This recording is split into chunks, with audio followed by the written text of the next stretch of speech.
Ceekay Jones, Matt Kirk Matthews, the man of many names. Oh yeah. I just want to jump right into it. Yeah. What do all the names mean to you as an artist, as a person? That's a great question, man.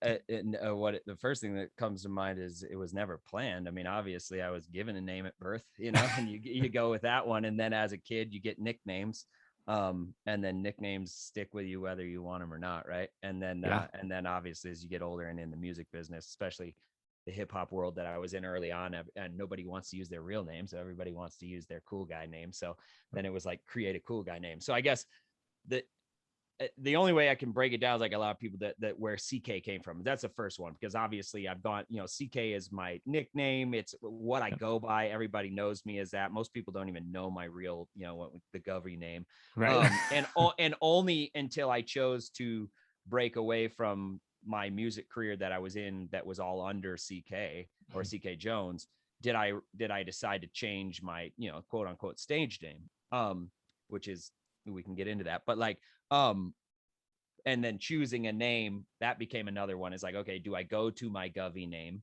right, and just be a solo artist under my Govy name, which it just that was never appealing to me, to be like, oh, I'll just go to my normal name. But funny enough, I always saw my government name on government paperwork backwards, right? Because you always see your last name first and your first name last. Yep. And so I always saw it that way on like documents that are government document, passport and all that shit. And it was like, and when they read it back in the government offices, they're always like your last name and then your first name. So Kirk Matthews. So I was like, or Matthew, and I was like, it rolls cool. It's two first names, Kirk is a dope first name. We got some dope Kirks in the past, So I was like, that works. And then in a Matthew and Matthews is cool. Add an S. There's, Kirk Matthews. It just sounded good to me. And that was really it. It was just like, you know what? That's cool. I've always seen it on government paperwork and it's looked cool to me and it sounds cool. So go with it. We could get into a myriad of the reasons I didn't want my own actual personal name as my stage name or business name.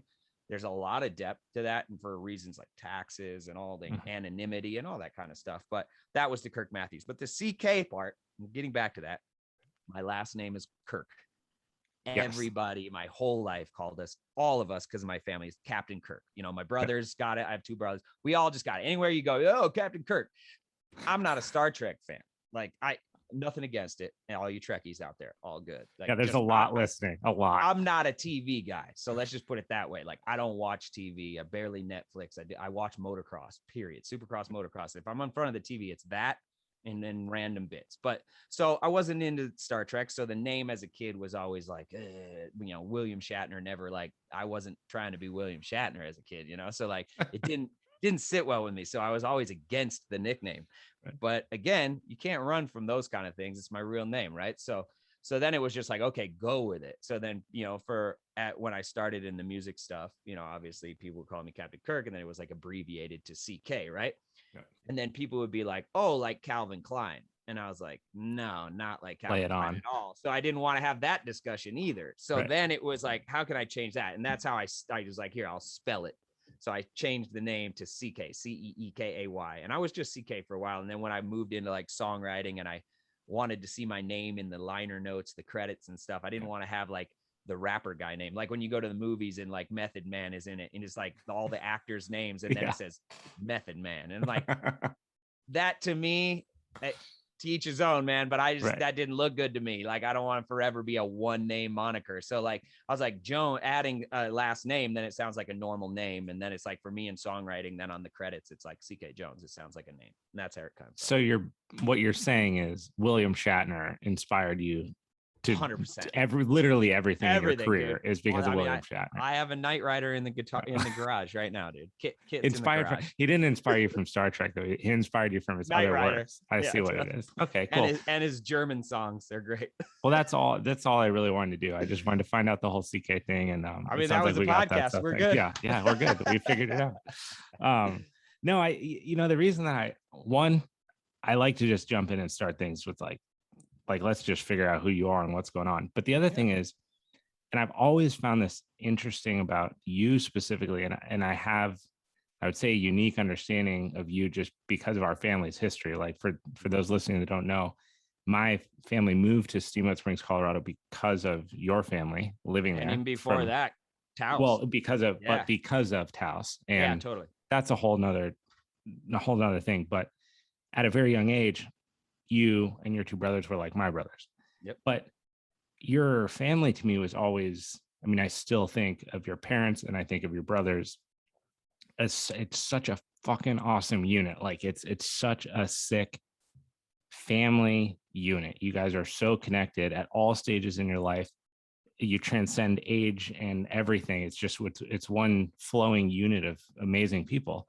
And if I didn't know you and I saw you or I read about you, I would think like fucked up family situation, tattooed head to toe, multiple names, like all these things would speak to me that really go against the reality of actually how much love you're birthed out of, like how tight you guys really are.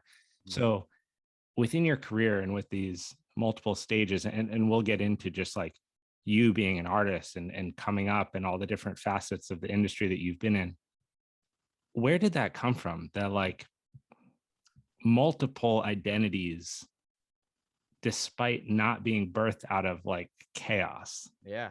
That's a great question, Abe. I think I'm still trying to figure that out within myself. I mean, it's been an interesting journey and one that absolutely, as you know, up until a certain point was like hyper planned out. And then when my athletic career, let's just say, hit a wall, Right.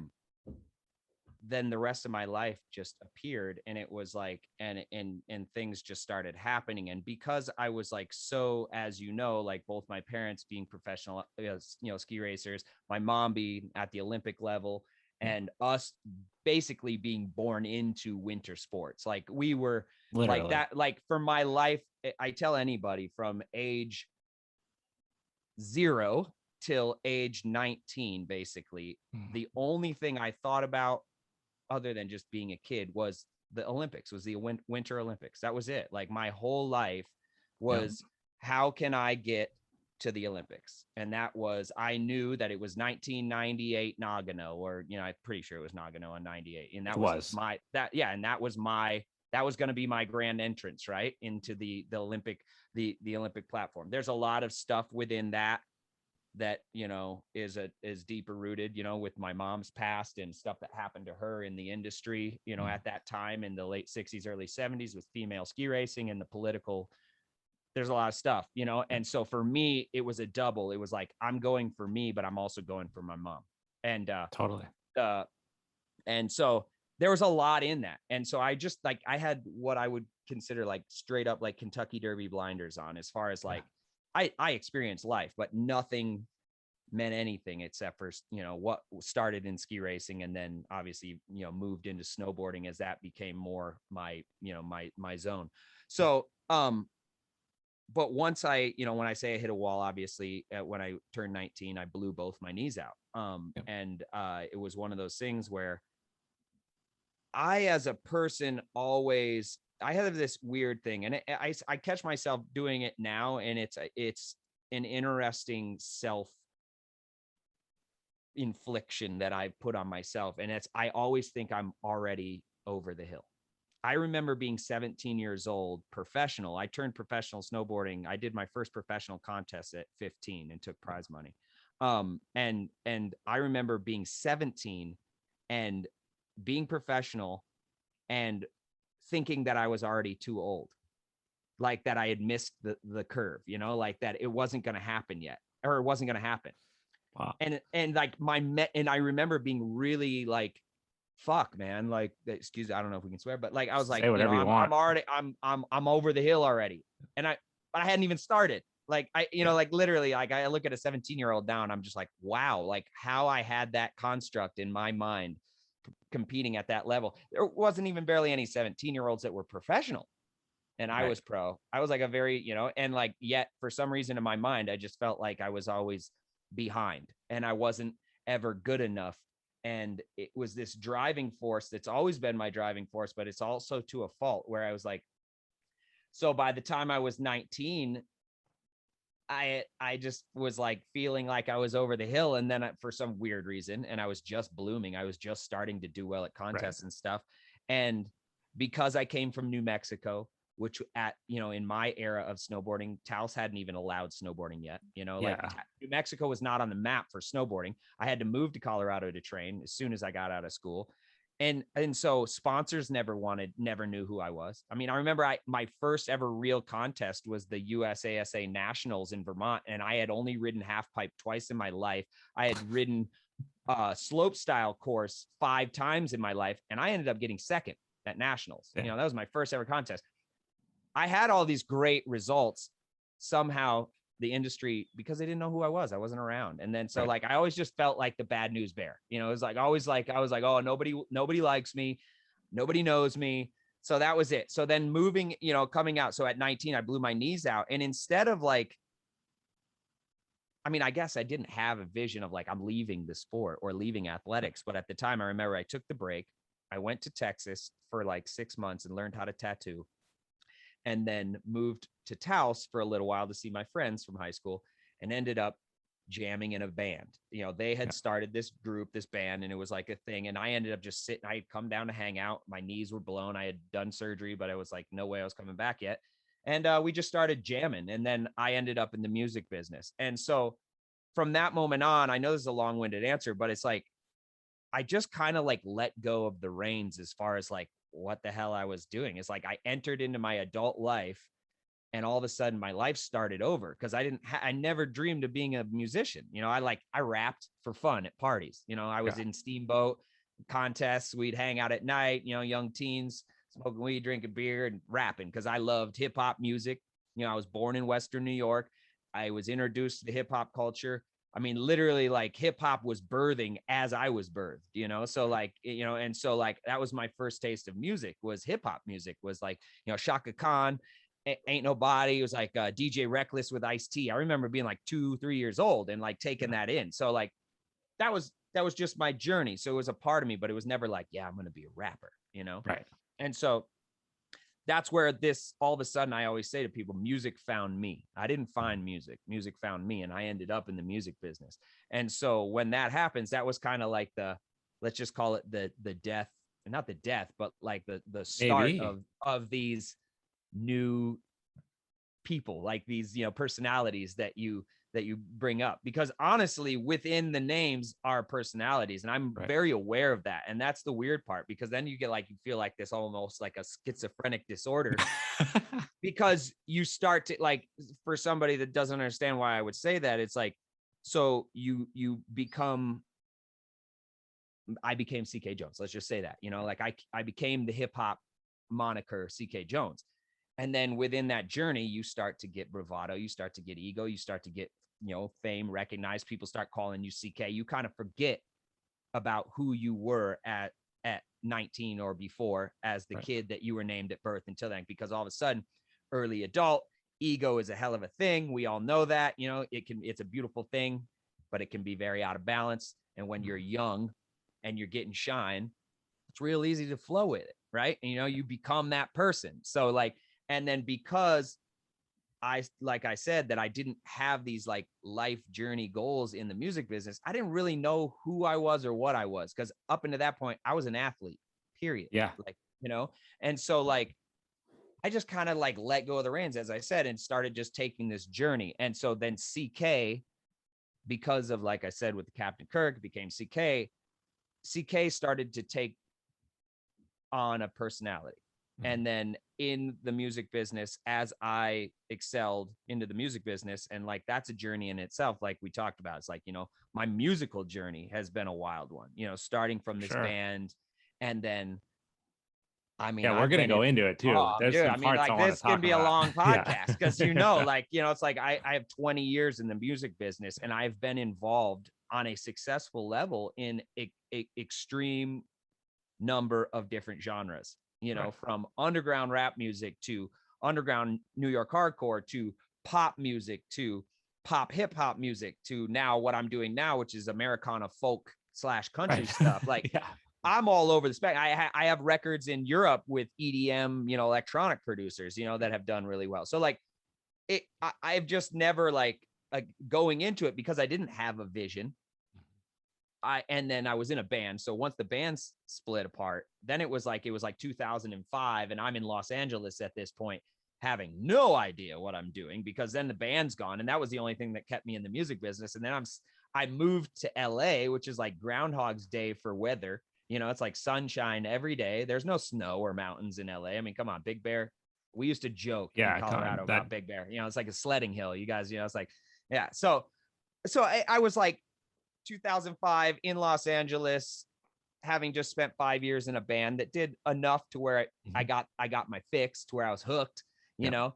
And then I was like, okay, who am I? And I'm Ceekay. And so I started, you know, my journey as a solo artist, you know, which would then be a journey in itself too, because then I joined groups and blah, blah, blah. But that was like the start of the second personality, I guess it would be. You know, I think the first 5 years being in Tabularasa, which was my first band from 1999 to 2005, those were the formative years of me. Like, that's where Ceekay was starting to, the ego and that bravado and that character was starting to like manifest into reality. And then once I think it's so interesting, like hearing you talk about your perception of yourself as an athlete and how like you always felt over the hill.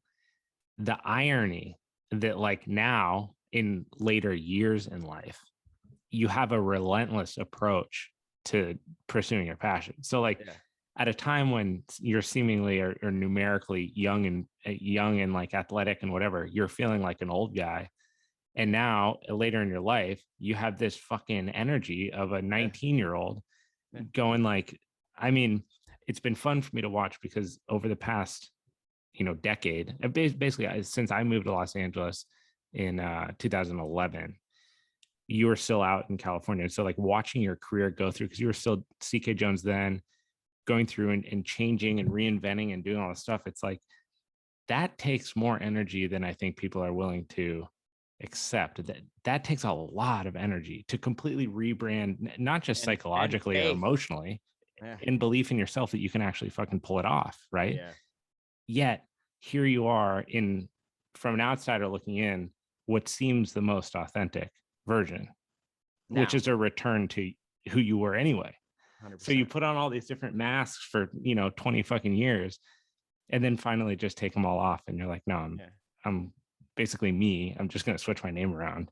Yeah, absolutely. I mean, and that's the interesting part, is like everybody's journey is different, right? In finding self. I think that's what the one purpose on the planet, individually on a human level, probably on an animal primal level too. We just don't know because we can't talk to the animals, but it's like, is finding self, right? Who are we really? Who are we actually in here, in our heart, you know? And like society has such a strong ability to manipulate the constructs of that identity, right? And so like you see something that you identify with. It's like I was talking earlier with the ego thing. It's like, as a kid, here I am growing up in my late teens, listening to punk rock music, underground hip hop music. You know how impressionable we are as teens. Like we start to build our adult identity in our teen years. I mean, I built my teen identity off of you and your brothers. I'm not even kidding. Like I did. I mean, you like came in the kitchen one time, you rapped for everyone at dinner. You had your head shaved. You then shaved my head 15 minutes later. Like it's like that. Yeah. And so, and I was like, it's funny. So I had these, you know, so you have these young constructs of who you are. And then as you start maturing, life experience and realizing how that character or whoever your ego character has served you and has burdened you, right? And the more you know, and if you can be aware of that, it's a beautiful gift. I've witnessed people who are still in their avatar, let's just call them an avatar, and have no freaking idea that they have just literally become their avatar, and they're so far away from who they are as a person because they don't even know who that person is anymore. And it's because they were catered to, the avatar or the ego was catered to so strongly at such a young age that they just abandoned that person that they were before they got there, you know. And like my case in point that I always bring this up for is that I'm very grateful. I can say this. It would, if we got deep into the conversation, you'd probably see some tears come out of me. Like it, like just bringing it up right now brings emotion for me, because I've had a struggle in the business. I've had extreme success, but I always just say this: I have been the brunt of the kick more than I have been the body that gets elevated in the business. I've been utilized. For sure. My talent has been utilized, and made a lot of money has been made off of me. And I've had an amazing journey. I'm blessed at my life experience. But when I look at the business, it has really taken its toll on me emotionally. You know, the amount of give that I've given and the amount of reward that I've gotten back is not even close. And so, like, yes, the rewards of giving back are high. That's a platinum record for people who understand. That doesn't mean there's $1 million in my bank account. In fact, it's so far not that I don't even want to tell you. Like, I'm still hand to mouth. I still literally play for $100 a night, sometimes for free. Like, well, I'm still at that level, you know. While like, you're on this, because I hate to interrupt, but this is something I specifically wanted to talk about, because I feel like part of what I find so interesting is I identify a lot with work ethic, and I like hard work. I like putting in hours, and I recognize when other people are doing them. I don't know anyone in my life that has put in more hours and time and work ethic than you have at this point in your career. And I look at things like, you search YouTube, Bliss Nesso, 8.1 million views. You look at the Mad Child thing, 1.5 million views. I know for a fact, on the flip side of that, both of those groups, despite their size now, are doing seriously well, in part for the work that you did with them, right? Yeah, 100%. When you're a voice, a character, a person, and you're putting the most memorable part of these songs together, and then on top of that, going and touring, and then on top of that, playing in front of so many people and getting all this exposure, and then what? Yeah, right. Like, how the fuck does that happen? What does that feel like? It's a wild ride. So there's two parts of it. There's two answers here, and it's both sides of the coin. And that's one thing that where I am now, literally right now in my life, even as compared to say 5 years ago, when I was still in the midst of dealing with those two songs that you were talking about, and the outcome, and the let's just say the business around it. That's the thing, you know. It's like the business is tough. I still struggle with the business of music. It's not struggle in the sense of like how to deal with it. Well, I mean, yes, how to deal with it, but like, it's just, there's not a lot of moral integrity here. So like, it's the drug game. And if you have, but it's, the drug is somebody's heart.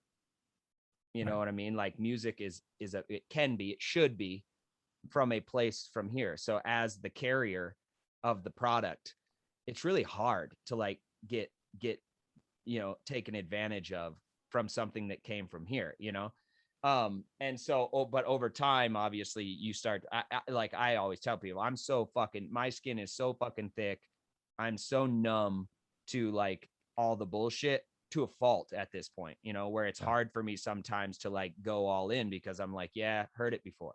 You know, it's like, yeah, cool. You know, you want this? It's like, so like those songs you told me, like, again, like that's a whole different ballgame. We could get into the whole like business semantics of what went on with the songs that were successful and stuff like that in the business side. But I basically learned to just like, this is my education, you know? Right. Some kids come out of education of 4-year college with, you know, an Ivy League school at $500,000 in debt. Right. And so, and then they spend their life paying that debt off, but that was their education. I have to look at these situations where maybe I got taken advantage of in the business and lost a lot of money as an educational moment. And that's my young ego side early on, because I hadn't experienced it or really understood the reflection of that and my role in it, where my responsibility in that. I'm clear on it now. And I can look back at it, and I can look at all this experience and everything that I do now as a cup of half full, rather what than was your responsibility in those situations? Just as far as the music itself. So I mean, like when you reflect back on, we'll say whatever time you're thinking of, and you feel like there's some like awareness now that you have where you can recognize responsibility. I think understanding the business and like moments that you need to make sure you capitalize on certain moments in the business side of things early on before things can take away. So you're like, my one advice to anybody is, in anything, it doesn't mean music or anything, kind of a relationship or an agreement, whether it's your best friend or a stranger, get all of that, iron out all the details in the agreement and get it on paper before you even start. I just watched a movie that was awesome. It was called Rock the Casbah with Bill Murray. It was done a couple years ago, and he's like a old music talent scout dude from LA. And it's like, the movie's great, but what I loved about the movie is throughout the whole movie, Bill Murray has these moments with people where he has to negotiate, deals, basically, because he's a music guy, and he does them on the spot. Like, they're in Afghanistan and he's like in a war area, and he's working out money points on a contract form with an artist in the middle of the, obviously they do it exactly. But the point that it makes is like, you need to do that, because then you can go from that moment on without this, elephant in the room that nobody's addressing. And I had, unfortunately, because I've been involved with so many different facets of the music business, I have a lot of relationships with a lot of people. I thought that I had certain relationships with people that obviously I found out weren't as solidified in honor and trust as I did, And so I let things go a little bit longer than they should have before we got the actual paperwork in front of us. And then, of course, if something gets successful and nobody has paperwork, of course, the people who are making the most money are going to figure out how to keep the most money. Right. And so, unfortunately, the deal didn't get signed on one of these occasions. We don't need it. A deal didn't get signed before the song blew up. So then the song blew up, the money's coming in, and the people see the money coming in, but they also know they haven't signed the contract. So they're going to do whatever they can do to keep as much of that money as they can. So you get the point. So I wonder on that note. So like, again, this is from an outsider looking in, so correct me where I'm wrong or call me on my shit. But I think of like your career when you're early on, you're starting like New York fucking hardcore or like with Scarhead or something. Yeah. I imagine that's more of a street rules situation and like a honor system on the front and back side of any deal. 100%. And that's just where you came up. Or in New Mexico, like with Tabularasa, like all of this stuff it's if I look you in the fucking eyes and I tell you that this is how it's going to be, and you decide to cross that, this isn't a Capitol Records suit stepping in to say, well, Mr. Kirk, blah, blah, blah. It's like, we're going to fucking beat your ass. So maybe you ignorantly take that right into a situation that you didn't foresee exploding to the level it did. And then when it's like, whoa, I thought and they're like, oh, I don't know, but I don't know, man. It's out of my hands. It's really. They're like, oh, okay, out of your fucking hands. Cool. Okay. Yeah. And it's and there's your education, and then you go, okay, I learned.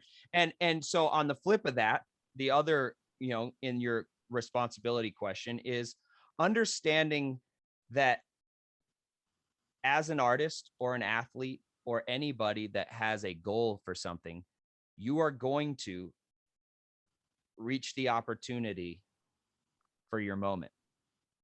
Yes. And if you're ready for that moment, obviously always an exception to a rule, but if you're ready for that moment, you can capitalize on the moment. If you're at the Olympics and you've trained and you're ready for the moment and your run comes up, yes, something can happen, but you did everything that you could do and you knew who you were, what your run is. It's easy in athletics to use that as a description just because it's like you're prepared or you're not prepared. I use the role in that is I look at the moment where in my career where I feel like I've had multiple moments. Obviously, I've been involved with different things that have had success. Mm-hmm. The biggest moment for me was coming off of that record. And obviously, I had a moment that could have catapulted me into the spotlight to where you and I would be having a different podcast because maybe people, I would be a little bit more known. So, but I'll be 100% with you and say that I realize now, at that time, I didn't realize, but it's real easy to see now. It's like, I wasn't ready. I, as an artist, I wasn't ready for that responsibility. I wasn't ready to be a celebrity musician superstar, because I didn't even know who I was as a person or as a musician. I had come out of like 10 solid years of, the first half of those 10 years being in a band that was regionally successful. And then, like you said, then I went into, there was a 5-year period between 2005 and 2010 where I was doing a lot of different stuff in the underground world, which then obviously culminated in me joining the New York hardcore band Scarhead and then touring all over the world with them. I was also doing side projects with Danny Diablo, Lord Isaac, who was a part of that whole thing. I was kind of his like right-hand man in that musically. And then obviously there's other stuff involvement. We don't need to go into that, nor do I need to talk about that. But there's street involvement there. Yeah, underground music is directly affiliated and attached to underground culture. And if you know what I mean, you know what I mean. If you don't, you don't. That's it. That's all I need to say. So like, I stumbled into that too. Obviously, again, teenage kid from the 90s. Like I grew up on Wu-Tang Clan. I grew up on this underground New York community. Like that was my life. I skateboarded and I had the Wu-Tang logo, like the underground New York street hip hop mentality, punk rock mentality, and some of like the South Bay punk rock scene of California too, with Fear and all that stuff. But those were like, that's what molded me. So I then get in and around these people in my 20s, like all of us do, if we are by ourselves and trying to fit in, you adapt, right? My Achilles heel, and this gets back to your question as far as these personalities, and this has been my double-edged sword is a better term. I am really good at being a chameleon, especially in music. I'm really good at stepping outside of myself, stepping outside of here, and stepping into here and into the ego and creating characters to write. So as a musician, like I could, so it's like, and that's why it took me so long, because you say now you feel like what I'm doing now is the most authentic self. And I'm 100% in agreement with you. It is. It's the first time ever that it's 100% me, like right. Hear me. Like, because at first, it's the young kid, we're just doing music. I'm like, it's the right. ego. I'm in a band. I'm a front guy. I'm David Lee Roth, but I'm 21, take your shirt off, do front kicks, be cool. Right. Like that's, and so then 2005 hits, 25, I'm 25 years old, 26, then my band lives and wives happen. That's why I always say we didn't break up. It's just lives and wives, man, like shit happens, and people go home and find houses and then the band takes a back seat. I never did that. Here I am at age 40, almost 43 years old, no wife. I've never had a successful relationship up until just recently, like literally never my whole freaking life, my adult life. I've never had a successful relationship ever, like ever. Have you wanted one? Yeah. Well, at first I was always like against it because it was like, I got to experience. Like I had some trauma as late teen, early 20s where I committed to an amazing lady that I met in my late teens, and she was a teenager, and it was like that is your first love. Yep. And I committed to her that first 5 years of my music career at where I'm a front man in a band in my early 20s. Like I could have been the ultimate scumbag 25-year-old or 20 to 25-year-old, like what kids do in college, like go out and sow your royal oats, I didn't. I stayed monogamous. I stayed true. And so then come to find out, the backlash was she wasn't. I found out years later, and then it like ruined me as far as I was like, oh, so then I just became what I said. And I just said, I became the pirate. Yeah, exactly. I was like, I'm going to get all that time back. I'm going to get all that life experience back. So then I became the single like pirate. So let's just say that. And then, enter in these new facets of the music business because the band ends right around that same time. And then enter in me. I had right at the end of 2005, the Tabularasa band we had done Warped Tour. And on Warped Tour, one of the bands that was on the tour as well, because we were like a Latin fusion hip hop act.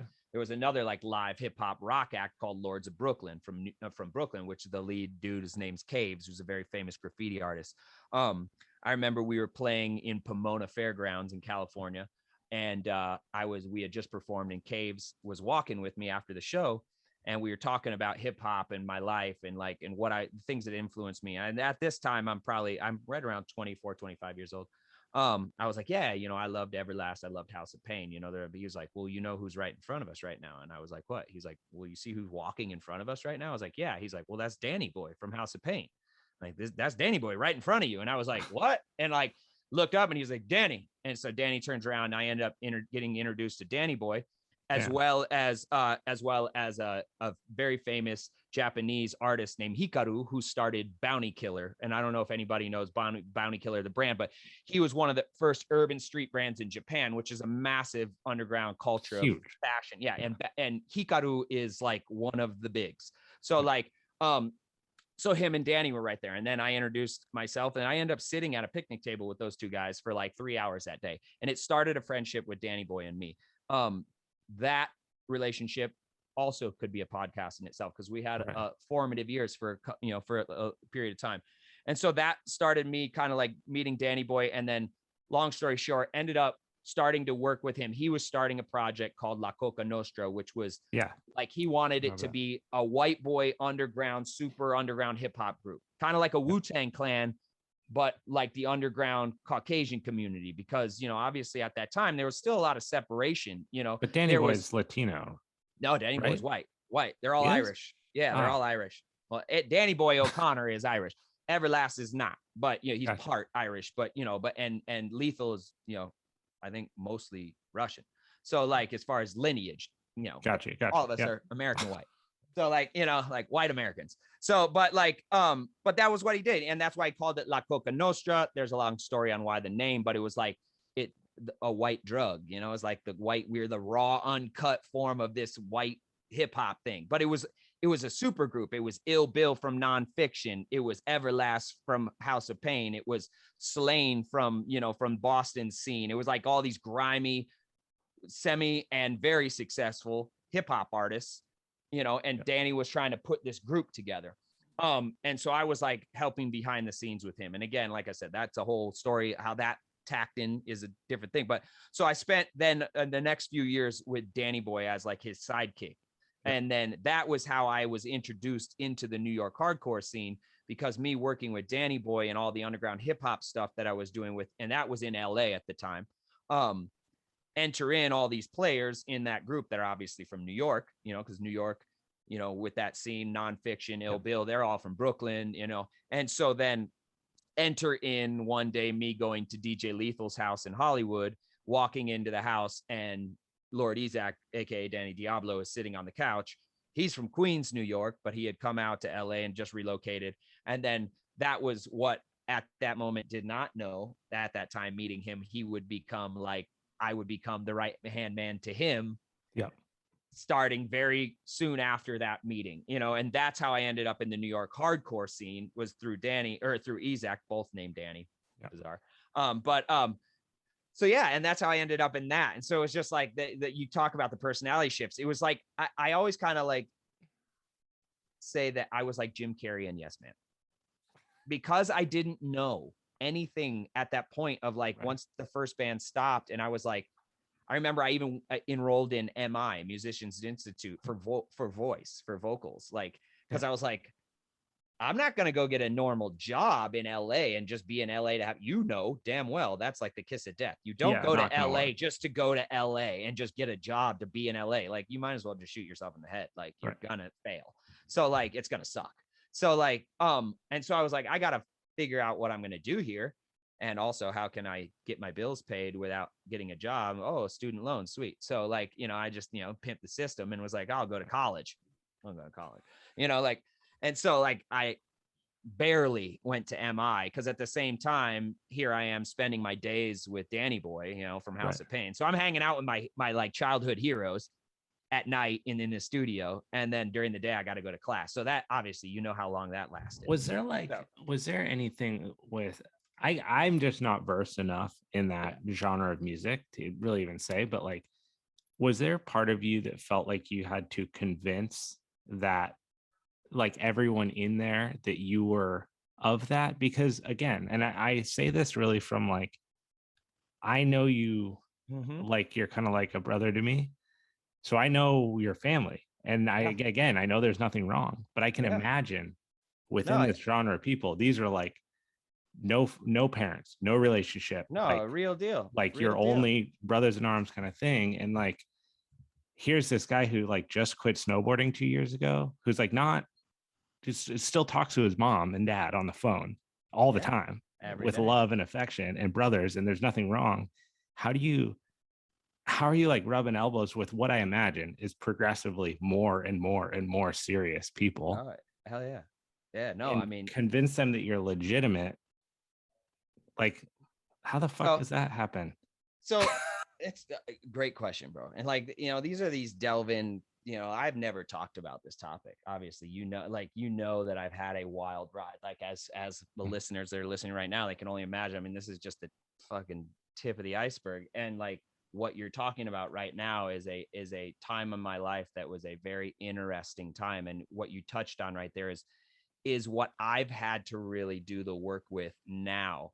And I call it PTSD because it's trauma. So I basically I stumbled into a situation that was a doorway, or the keyhole, if you will, was the music.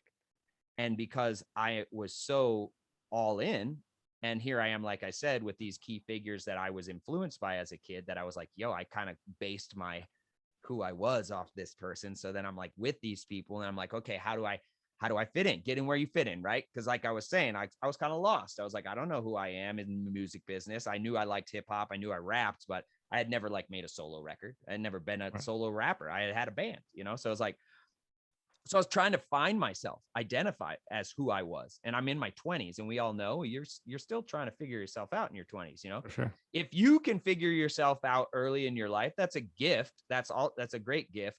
But it also can be a curse, because later on in life you might burn out quicker, because you're like, yeah, I did it all, like. So that's where I later on we can talk about that. But so basically it's just I realized that I had to, for my own safety and my own to really be able to success in it, I had to adapt. I had to become something. So that's where that Ceekay for sure came in. That's where the abandonment of Matt Kirk started. Like that was like where it's like, okay, that happy home life, really good parents, raised right, brothers that I talk to every day and live with one of, and like I'm very compassionate, loving, lived on a monastery with my parents as a kid, like yo, and to this day it's the same. Like I'm extremely spiritually connected. Like it's never changed. That's who I was.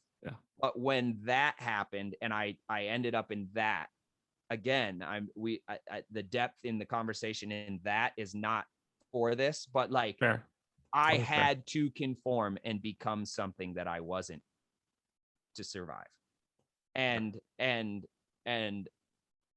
I realized that, like I said earlier, I'm a really good chameleon when it came to the music, but I realized that can also be the case physically, So like I went, okay. And that's funny enough, because this is where, you as a trainer, it was like, I was a professional athlete my whole life up until 20 years old, let's just say. And obviously once you get into your teen years and you're like, all right, I'm going to the Olympics, you start training. So I remember, I did dryland training as a kid, but then starting at age 14, it was like, boom. Then I was like training in the gym, dry, off season, running, weights, the whole night. So I started to like become physically fit. But then the knee thing happened, and then I ended up in Tabularasa. And those first 5 years in Tabularasa, we lived in an RV. We were like, I came from some great genetically fit parents. I spent my entire childhood as an athlete. I trained at at a professional level all the way up into my teen years. So my physical makeup was good. But then I spent 5 years pretty much pissing off, like not doing anything physically other than surfing and just being a normal 20-year-old. Then starting 2005, when this change happened and I found myself in this group of people, I realized that I'm a smaller guy in stature to begin with. I'm 5'7". If I didn't work out my natural body weight and stuff, I would probably sit around 140 to 145 pounds. Like if I wasn't doing anything, unless I got fat, because then, but that's different. But, if I were like, thin and skinny, it'd be about 145 pounds. That ain't pushing a lot of weight because I'm not I'm not professionally trained in fighting. So, so like, so I knew that I had to bulk up. I had to like get physically put myself so where I could handle business, and like, I know people but like, I can't imagine that is enough. Like these are people that see through people all the time, right? So like well, I just mean, because dude, you're a bigger dude all of a sudden and no, you I got some mean, tattoos doesn't vet you, right? no, it doesn't. But, and that's where we get into this, like, demonstrate your style, man, you know? And again, it's one of those discussions. It's like, yeah, like I haven't talked about this stuff because it's a long time ago, but it's still fresh, like, and it's one of those things, maybe I never will, but like, it's a chapter in my life that I went into unknowingly, because the people that were involved were people that I looked up to as a kid, and I didn't know the backside, and I didn't understand the involvement on the other side of that coin with some people. And I openly went into it blindly, not knowing what I was going into. And once I was so far involved, I was already too far involved to be able to get out. You know what I mean? So how do Found, you get out? let's just say life extracted me in the exact same way that it put me in. And so like, I shouldn't have ended up in that situation, and I should sure as hell not have ended up being able to leave the situation. And so somehow that comes back to that comment that I made about education. I have had the school of, when I say, when people use, oh, school of hard knocks, is like, motherfucker, like, I have gone to the school of hard knocks, physically, the school of hard knocks, like, and so like these educational processes, I've the money in the bad business deals, the relationships, and the let's say physical altercations that have dealt with in the 20 years of relationships in the business and not the business, in the streets and all the shit. It's all education, man. It's like, I've paid for it, like, and it's allowed me to become the person that I am today, and then find myself, like we're talking about, who I am now, really coming back around and making a full circle back to the kid at 19 years old who was rehabbing his knees, who ended up jamming with his friends in a band. Like, I had to find that kid again. And it took me coming back to New Mexico, and New Mexico was like not ever going to happen. That just happened randomly to finish a record. And the universe basically said, you should be here. And it was the first time in, at this point, 16 years that I had lived in New Mexico, and that I had been around the people that I grew up with, and so it showed me there was a side of life that I had forgotten about. And that side of life was normal life, like like horses and dirt bikes. Well, I was like, and thank, dirt bikes came back into my life. I mean, dirt bikes, motorcycles were a part of my childhood, and racing and all that shit. And like, it is my one true love, like over winter sports. Like, when my parents got us dirt bikes when we were kids, like me and my older brother gravitated to that so wholeheartedly. We were racing immediately, and like, life is life. It's an expensive sport, and my parents couldn't keep us in it. So like, that's why it fell to the wayside, and winter sports really became the focus. But thankfully I found motorcycles again, because it's really saved me. Did you have, when that chapter, we'll just say when that chapter closed, did you leave it with fear? Oh yeah. No, I hid for 2 years.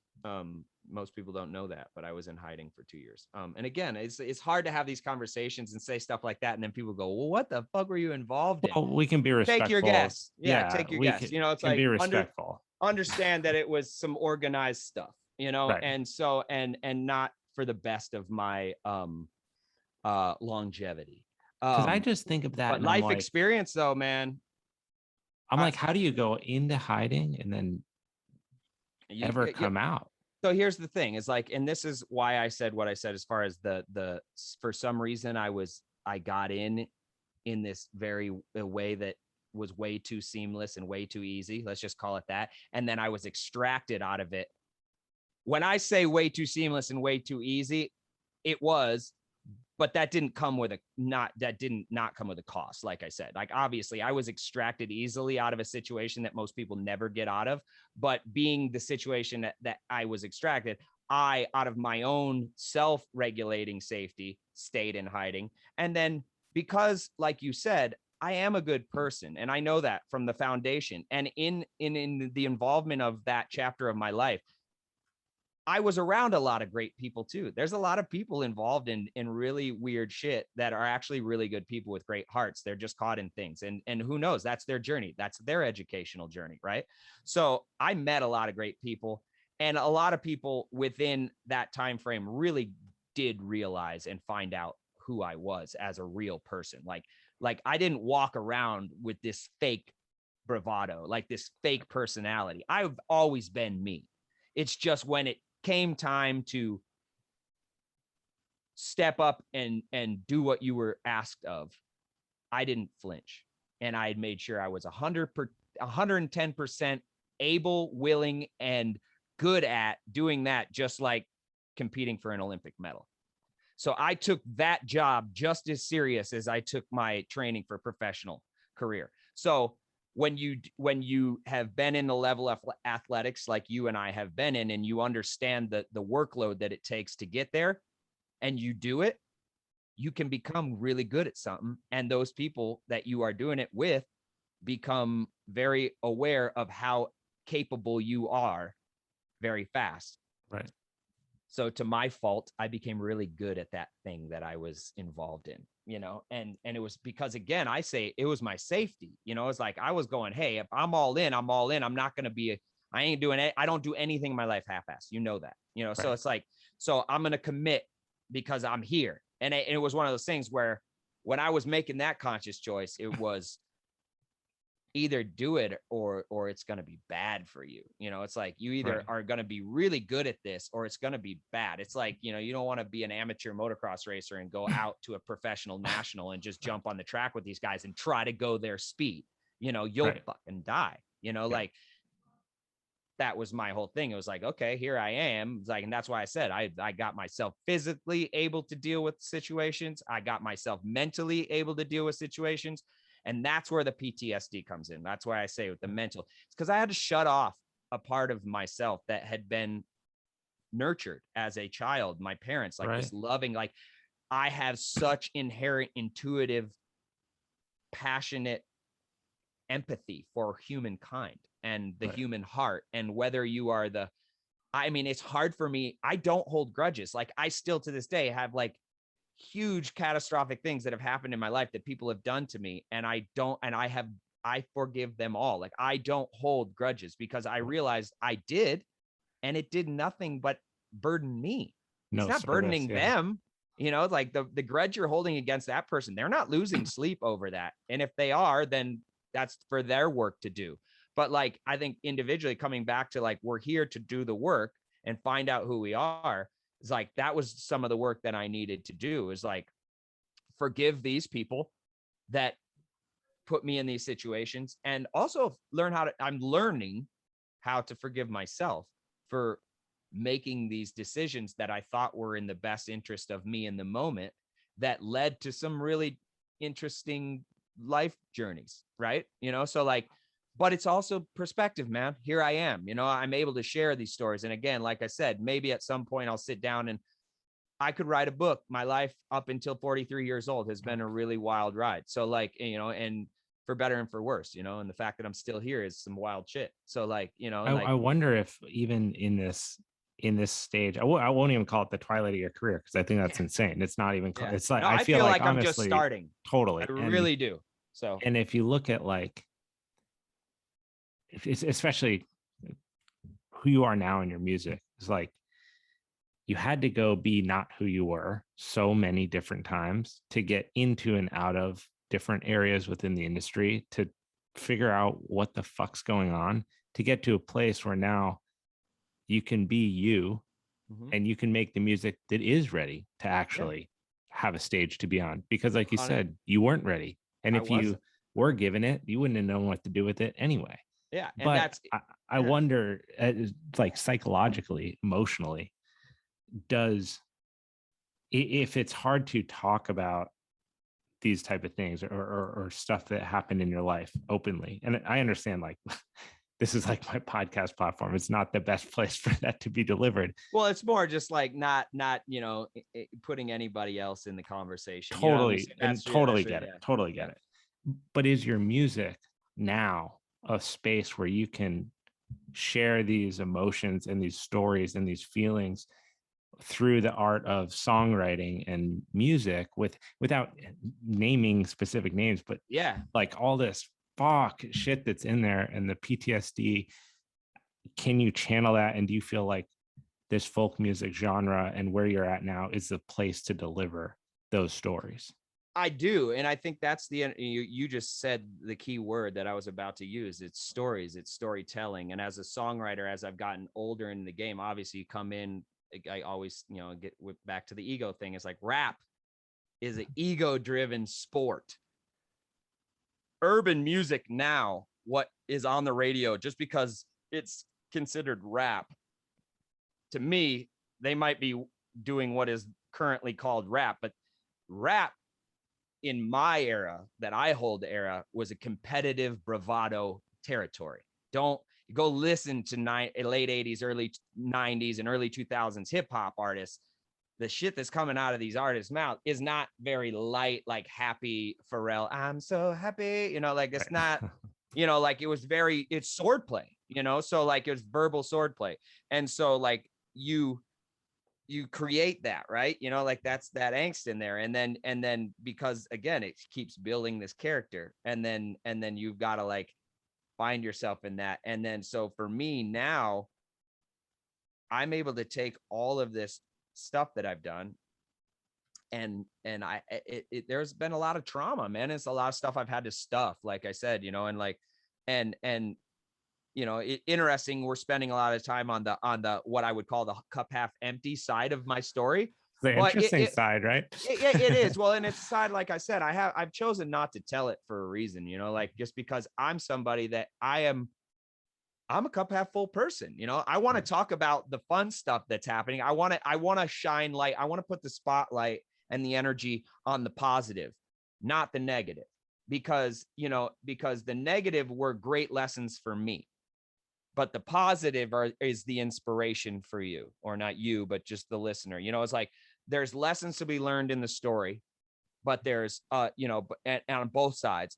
But it's like if you shine too much, or it's because you can't really shine a lot of light on the dark, so it's like if you spend too much energy in the dark, it's harder to get back into the light source. You know what I mean? And so you ever wonder though if you're not like keeping it inside is keeping you stuck there? So you're going there before I'm getting there. So this is great. So like this is what I'm talking about. So that's why if you listen to what I do now musically, I always, and I've even like, it's funny. My mom even told me this last night, she was like, if you never would say these words that I'm about to say to you, it would be interesting to hear people's reaction, because listening to your music doesn't give you the same reaction that you think it does. And so for me, to me, and this is her saying it doesn't come across that way, but what I think it does is because of the content that is coming out of me for the first time is exactly what you're talking about. It's this, what I would call quote unquote dark matter.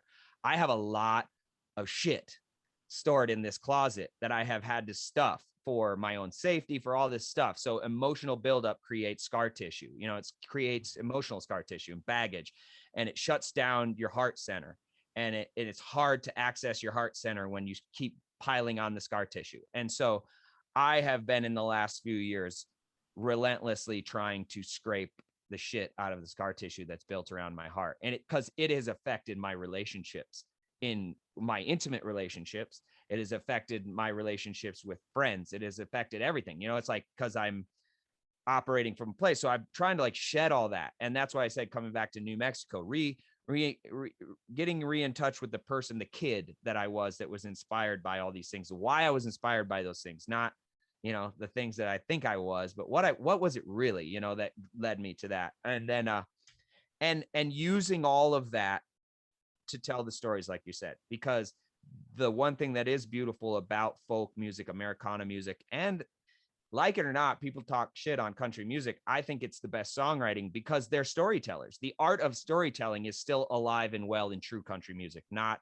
Nashville pop that is being produced with a banjo. It's like urban music with a banjo is not country. That's still just pop with a banjo. So like, when I say country music, I mean like true country music, like, the Jamie Johnsons, the, the Hanks and the, Randy Travis and the artists that were beautiful storytellers. And then you go into the Americana realm, like the Arlo Guthries, the John Prines. Like these are writers, Bob Dylan, Chris Christopherson, these writers that transcend time and space with their writing. When you can take a song and remove all of the music from it and just read the lyrics and you just read a story. That to me is where I started to really understand my role in the business, as far as I wanted to be a part of something that had legs beyond just that early dopamine hit of like, ooh, that song's dope. And then I leave it tomorrow and I move on to another song. Like that's not who I am. I wanted to have a song. I wanted to be an artist that when you heard the song, you felt some shit. And it wasn't just like, fuck yeah, I hate my job. The spring break. But isn't that a little bit unfair to other artists who are at okay, so we'll say from 19 years old quitting snowboarding to now, if you're looking back on you, there's a lot of stages where maybe you were one of those artists, right? 100%. And you're misaligned with what maybe your real identity is. And I can only imagine that like there's probably a ton of artists out there now, whether it's current hip hop artists or pop country artists, who are maybe their strings are getting pulled by the powers that be a little more than they wanted to. Yeah. And deep down, they are a talented, really powerful, passionate artist, but they haven't gotten the education yet to get to the place that they want to be. Totally. And they might, and so there's two sides to that. I have friends, I won't throw them under the bus with names, but like very successful people in the music business that everyone in the world knows, like sold hundreds of millions of records. They got fame in their teenage years. Like right then when I was like snowboard, like moved into this band, like late teens, when you think you know everything. Like I said, I thought I was over the hill at 17 years old. I thought I knew everything. And meanwhile, you don't know shit. And so think about becoming one of the biggest bands in the world when you're 17 years old and all of a sudden your bank account has millions of dollars in it and there is drugs and women and everything. And that's your existence for the next 15 plus years. And then stuff starts to slow down, but it's still, you don't know who the hell you are anymore. Like you're done. Like to find out who that kid was before that moment is like really hard. So, and so that's the thing that happens. And so I think that's like talking to you. It's like, it's finding I said it earlier too, is like, everyone has their own journey. Some people make it at 17, have a career as long as mine. And then it ends when they're 40 years old, they're done. Like, it's like they have their big house, they got a wife and kids, and that's it. And then they moonlight at a casino show somewhere, like that's their career because they're famous and they don't want it anymore. Whereas, like I said, I've been given just enough of a dopamine hit, just enough times, right as the highs failing out. And I want to be like, I want to quit, tap out. Somebody sneaks me another dopamine hit. And I'm like, fuck yeah, the dream's still alive. Like this last show. Perfect example. But we'll talk about this because I think that's like that's been the culmination, because that show is a first for me for reasons why I'll explain, and so it was just like, I have had this wild journey, and I'm now I can appreciate the journey. I'm learning. And like I said, I mean, if I talk about, there's moments where it brings up some emotion. I'm like, because, and the reason I say this, and I'll just clarify, is like, so people understand, I have literally sacrificed every moment of every single person's life that has meant anything to me in this pursuit. I've missed every birthday, every wedding, every child's birth, every graduation, every party, anything to have a normal life, I have not had. I've been involved with some big ass parties, but they weren't my personal friends' parties. They were just another damn acquaintance. I have lost in my pursuit.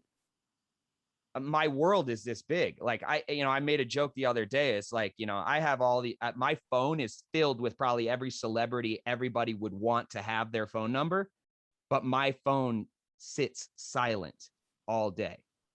I don't get text messages from friends. Like I'm really being honest right now. Like because I have chosen the road that I've chosen, it's just systematically trimmed out normal life out of my life because nobody else can even relate, right? Like you don't understand because people are raising kids and they get to a point where like their dreams change. I've just had this blinders. And even though my career path has changed lanes with names and musical genres, the blinders have still been on.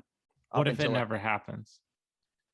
That's rough, dude. And so that's what I'm dealing with, right? And so that's where I got to in the whole starting over, because I went, if I'm going to spend the rest of my life chasing this dream or this goal, I need to be okay with what I'm doing, whether I make it or not. You know what I'm saying? Like, I got to be okay with playing the song that I'm writing and playing and feel 100% good about it in a room by myself, and know that I can continue to be 100% good about it in a room by myself until the end. If it never happens, at least I know that when I play the songs, I'm proud and I'm happy. Like, you know, and I'm like, I am my own number one fan, you know, because that's what it means to be authentic, is your pure belief in yourself is higher than anyone else, meaning you don't need the validation. That's just an extra accompaniment to something that you have been authentically doing for yourself. I have been a victim of the system.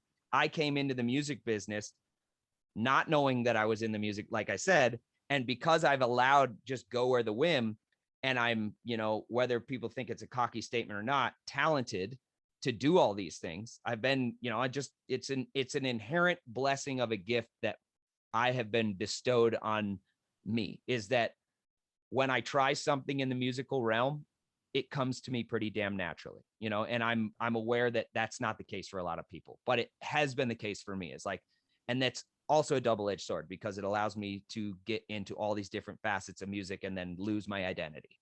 So that's what happened. Because it's like, right, once the band left, that was my identity.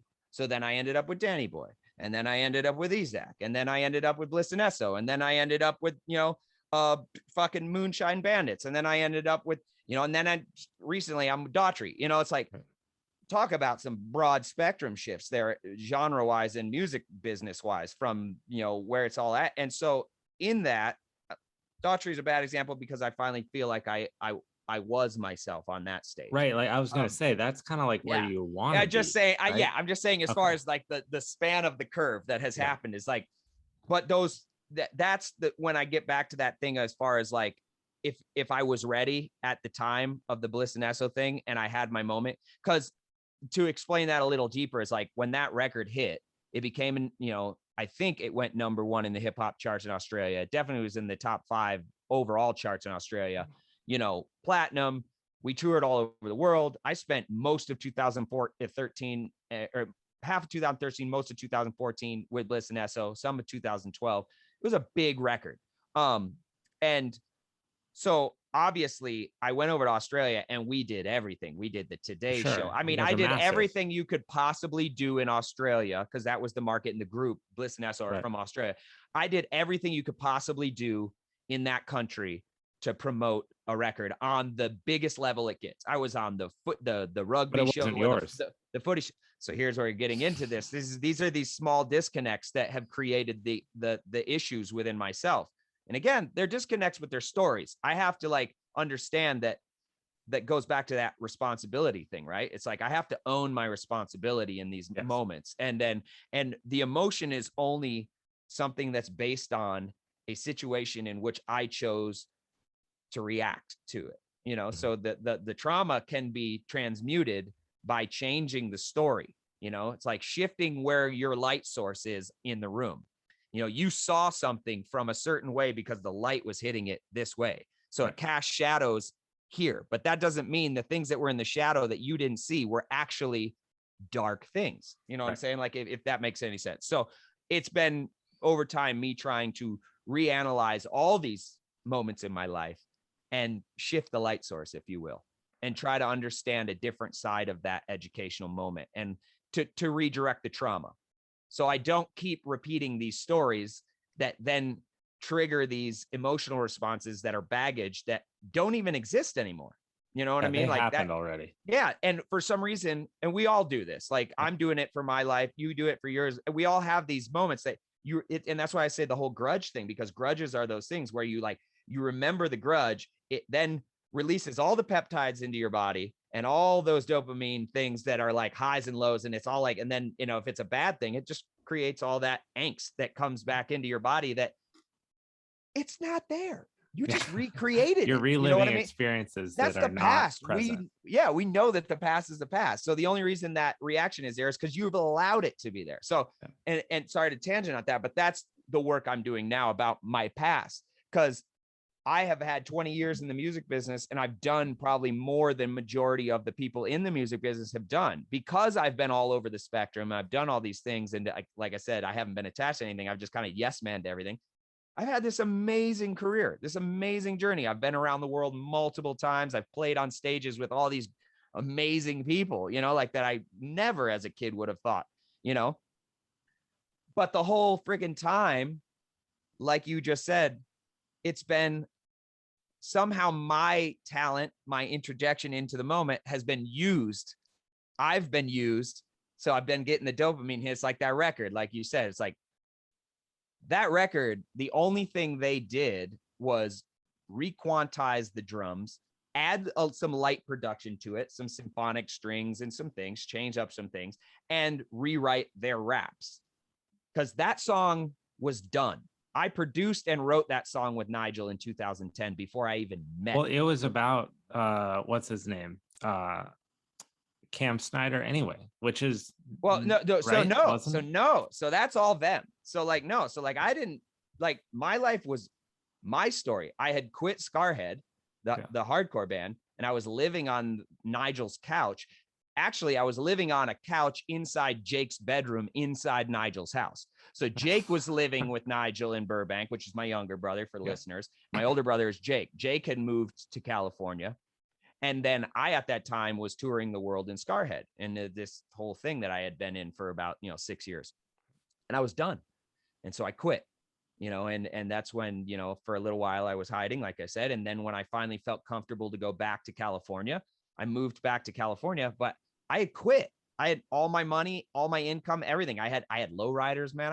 I was living a good life. Yeah. I remember when you sold them all too. Yeah, exactly. And everybody's like, why'd you sell them? I said, to keep the dream alive. It's like, it was like, keep all my toys and go get a job, right, or sell all my toys and continue to pursue the dream, in which I knew I wanted to do. And so that song, I was sleeping on my brother's couch, and I didn't even know how to play guitar yet. In 2010, my dad bought me my first guitar as a birthday present. And I refused to allow my older brother, who's this amazing guitar player, to teach me, because it's my brother and I'm just stubborn and I'm an idiot. Right. And that's just the way it is, whatever. So I went onto YouTube and started teaching myself how to play guitar. At this point, I'm already 10 years into my music career, so like, and so I'm sitting there, and that was one of the first songs that I wrote on guitar. It was that. And so that song was for me, and I finished it. I wrote the song, and then I showed it to Nigel, and he was like, let's record it.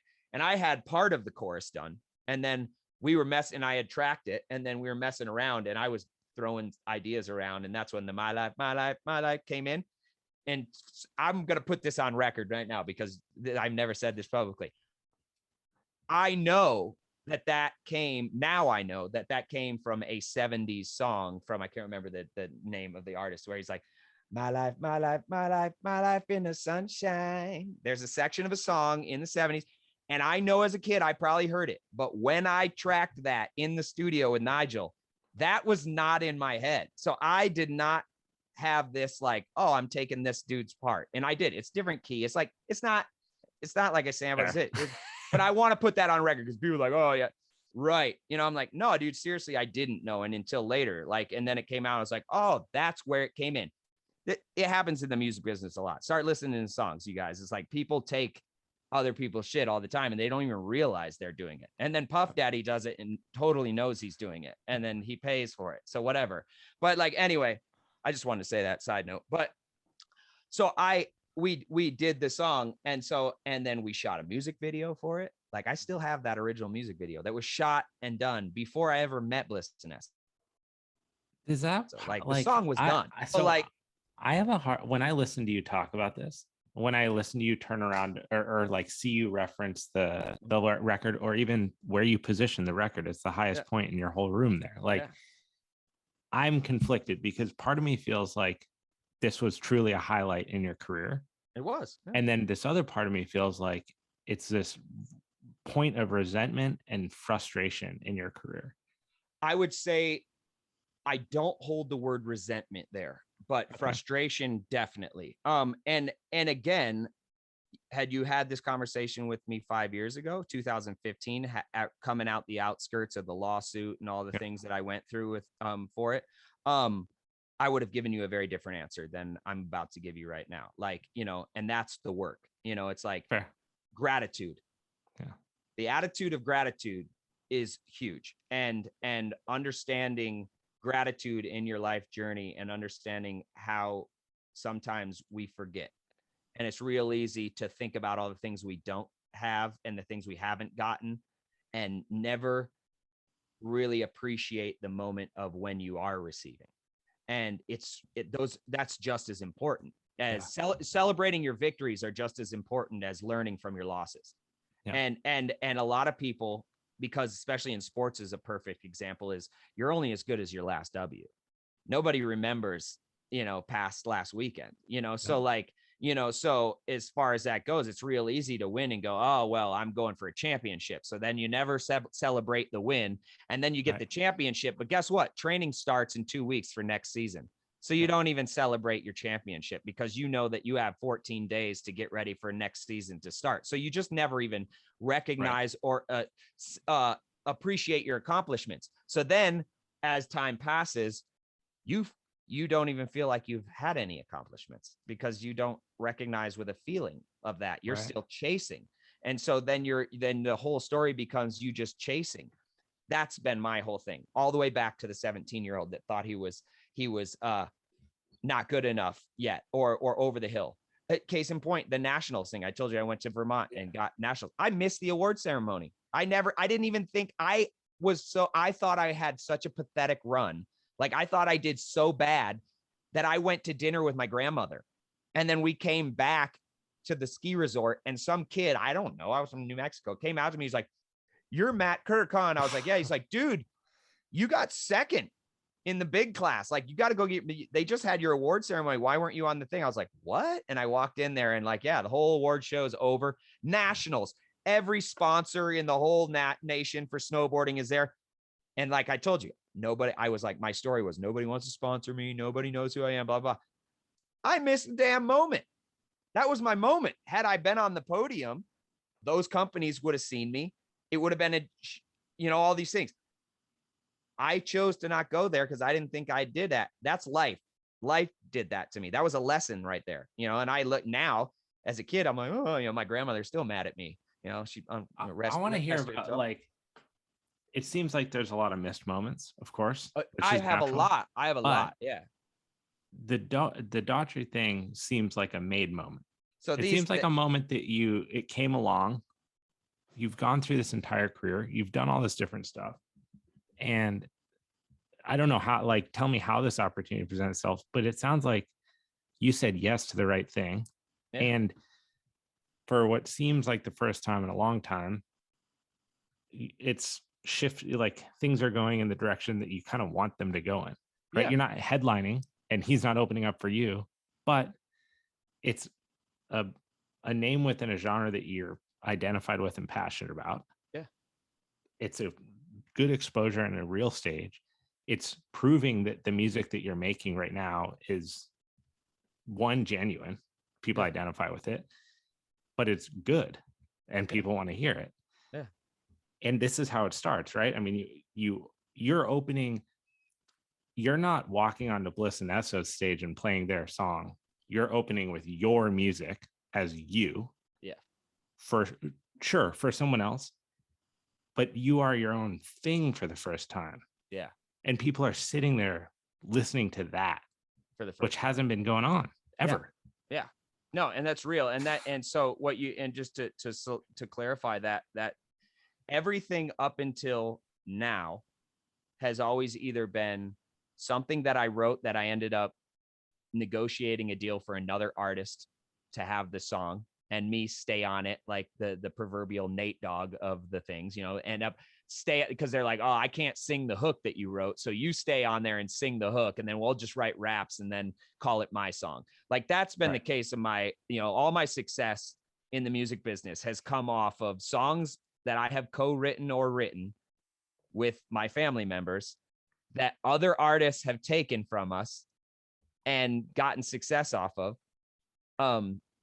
And then I've toured in with that, you know, and even like the band. So Tabularasa was 4 dudes. We were all in it together. So that was definitely a equal share thing. But after that, you know, it's always just been, like I said, people utilizing me. So I've been a fill-in, you know, or hired gun. It's kind of how I've looked at my career, as a hired gun. So I've had these, and that's where that coming back to that, like just enough of a dopamine hit to keep me in it, to not quit, you know, where, cause I'm like, I've tasted the poison and it tastes so good, but it hasn't killed me. So I still just want to keep tasting it, you know? So like, that's kind of how I feel. And then when I made this switch in 2018, let's get into that, because I think that's it's a understanding of the shift. It's like, so in 2017, well, sorry, so 2015, let's just call this part of the podcast the death of Ceekay Jones and the birth of Kirk Matthews,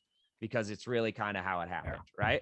So it's like I spent from 2005 till 2015, so 10 years as Ceekay Jones in the what would end at a higher level of like more pop conscious with the Bliss and Esso and stuff like that, and like more wouldn't be underground per se, but started in a very underground music scene, hip hop and underground hardcore and blah blah blah. And I was very successful traveling the world in these groups, right? So then entering in 2012, like I said, I wrote this song, and it was me moving into what I was like, finally, I'm going to embrace myself as a solo artist, right? So Ceekay Jones is going to be a solo artist. And so My Life was my lead off single. Like this was like the song that was going to start Ceekay Jones's career. No longer is he going to be one of the singers or Scarhead or Danny Diablo's hype man or the singer in Tabula Rasa or one of the background guys in House of Pain in La Coca Nostra. I mean, you know, it's like, you know, like it was never just, you know, and it sounds very like vain to say never just about me, but it was like never about me. It was about me being how I could fit myself into these things. And because I was talented, they were like, ooh, you're somebody I want on my roster. You know, like I can go to you to pinch hit. So, and I always showed up on time, and I always hit the goddamn ball when they put me at the plate, you know? So everyone knew that's why I've also gotten as far as I've gotten, because there's a shitload of irresponsible, semi-talented people in the music business. There's not a lot of really talented, really responsible people. You know, the people that are really talented typically have been catered to, and they're not responsible because they're really fucking talented, you know, so they can just pick their balance, they can show up and get paid, and they're really fucking talented. But like, I have a work ethic like an athlete. So if you ask me to do something, I'm gonna show up. You know, it's like when I showed it to, if I'm gonna be your hype man, I'm gonna be the best goddamn Flavor Flav you ever had. Right. Fuck a clock. I'm gonna show up with a grandfather clock that I'm dragging, you know, with the cross, you know, like I'm that dude. Like I'm gonna go all in for you. So I did that, you know, and so then I just got to the point where then it was like, okay, I'm gonna be the best version of Ceekay. I'm gonna come out with My Life. So fast track, the whole Bliss and Esso thing happens. Funny enough, the single that is my kickoff single becomes theirs. I get asked to go out on tour, and they're the headliners. And then I go open up 2 shows. Originally, it was going to be 2 shows, one in Phoenix and one in LA. And then they were going on up California coastline and into Canada. And that was it. So I was going to play 2 shows as the opener, not main support opener, like the guy when the tickets are still being bought and nobody's really coming inside yet, opener. So I did that spot, and it was in Phoenix and in Arizona. And so I played, and My Life was the last song I played in my set. It's a 30-minute set, you know, and I played that song. I brought out the guitar, but I still had the backing tracks like hip hop artists do. And I played guitar on top of the guitar, and I did the stuff. So, but I played that show. The first time I ever played the song to the crowd, not my crowd. Nobody knew who I was in Phoenix at that point, you know, and like especially nobody knew me like that, you know? And Right. so here I am. So I do that song. By the end of the song, Bliss and Esso's crowd in Arizona is singing the chorus in the final time, or the first time they've heard the song, first time they've ever heard me at the beginning of the fucking night. People aren't even really drunk yet, and they're Right. singing the chorus. That was the first night they heard the song ever. Then the next night, I played it. Same thing happened. And then I was chumming up to them. They became, you know, what I considered, you know, at that stages to become friends. And I was like, yeah, man, you guys should keep me on the tour. How can I stay on the tour? And another thing, sort of educational point for most people, tours cost money. When you see a band out on the road, they have paid money to go out on the road, and they are hoping to make all that money back by selling tickets and merchandise to you. So when you see bands out on the road, they're not out for free. Either their record label lent them money like a bank to go out on the road and pay for the tour bus, which costs minimum $1,500 a day, not including gas money. So if you see those big Prevos on the road, that's $1,500 plus gas plus driver a day. So that's a lot of money. 30 show tour at $1,000, just the bus alone is $30,000. So think about that as far as cost. So to go out on the road. So I was like, how can I get on the road? They're like, well, pay your way in. We need to help pay for the bus. So, because they had a Prevo. So I was like, sweet. So I paid onto the tour to get on the tour and play for the rest of the tour, in which we went up to Canada. So we played like 2 or 3 more shows in the United States, and we went to Vancouver. Played a show in Vancouver, sold out, Fortune Sound. I have it on video. The crowd is singing the fucking chorus loud. You know, it's like boom. And I remember coming off stage and going downstairs into the backstage, and one of the guys in Bliss and Esso was like, hey, we want to talk. And so that's when they sat down and asked if they could have the song. And like, I was literally about to release the music video within a couple of days, because I was out on the road and shit was happening. I was like, dude, they're singing the hook. Like, this is the time. Let's get it out. And then these guys approached me. Are like, well, we have another album coming out.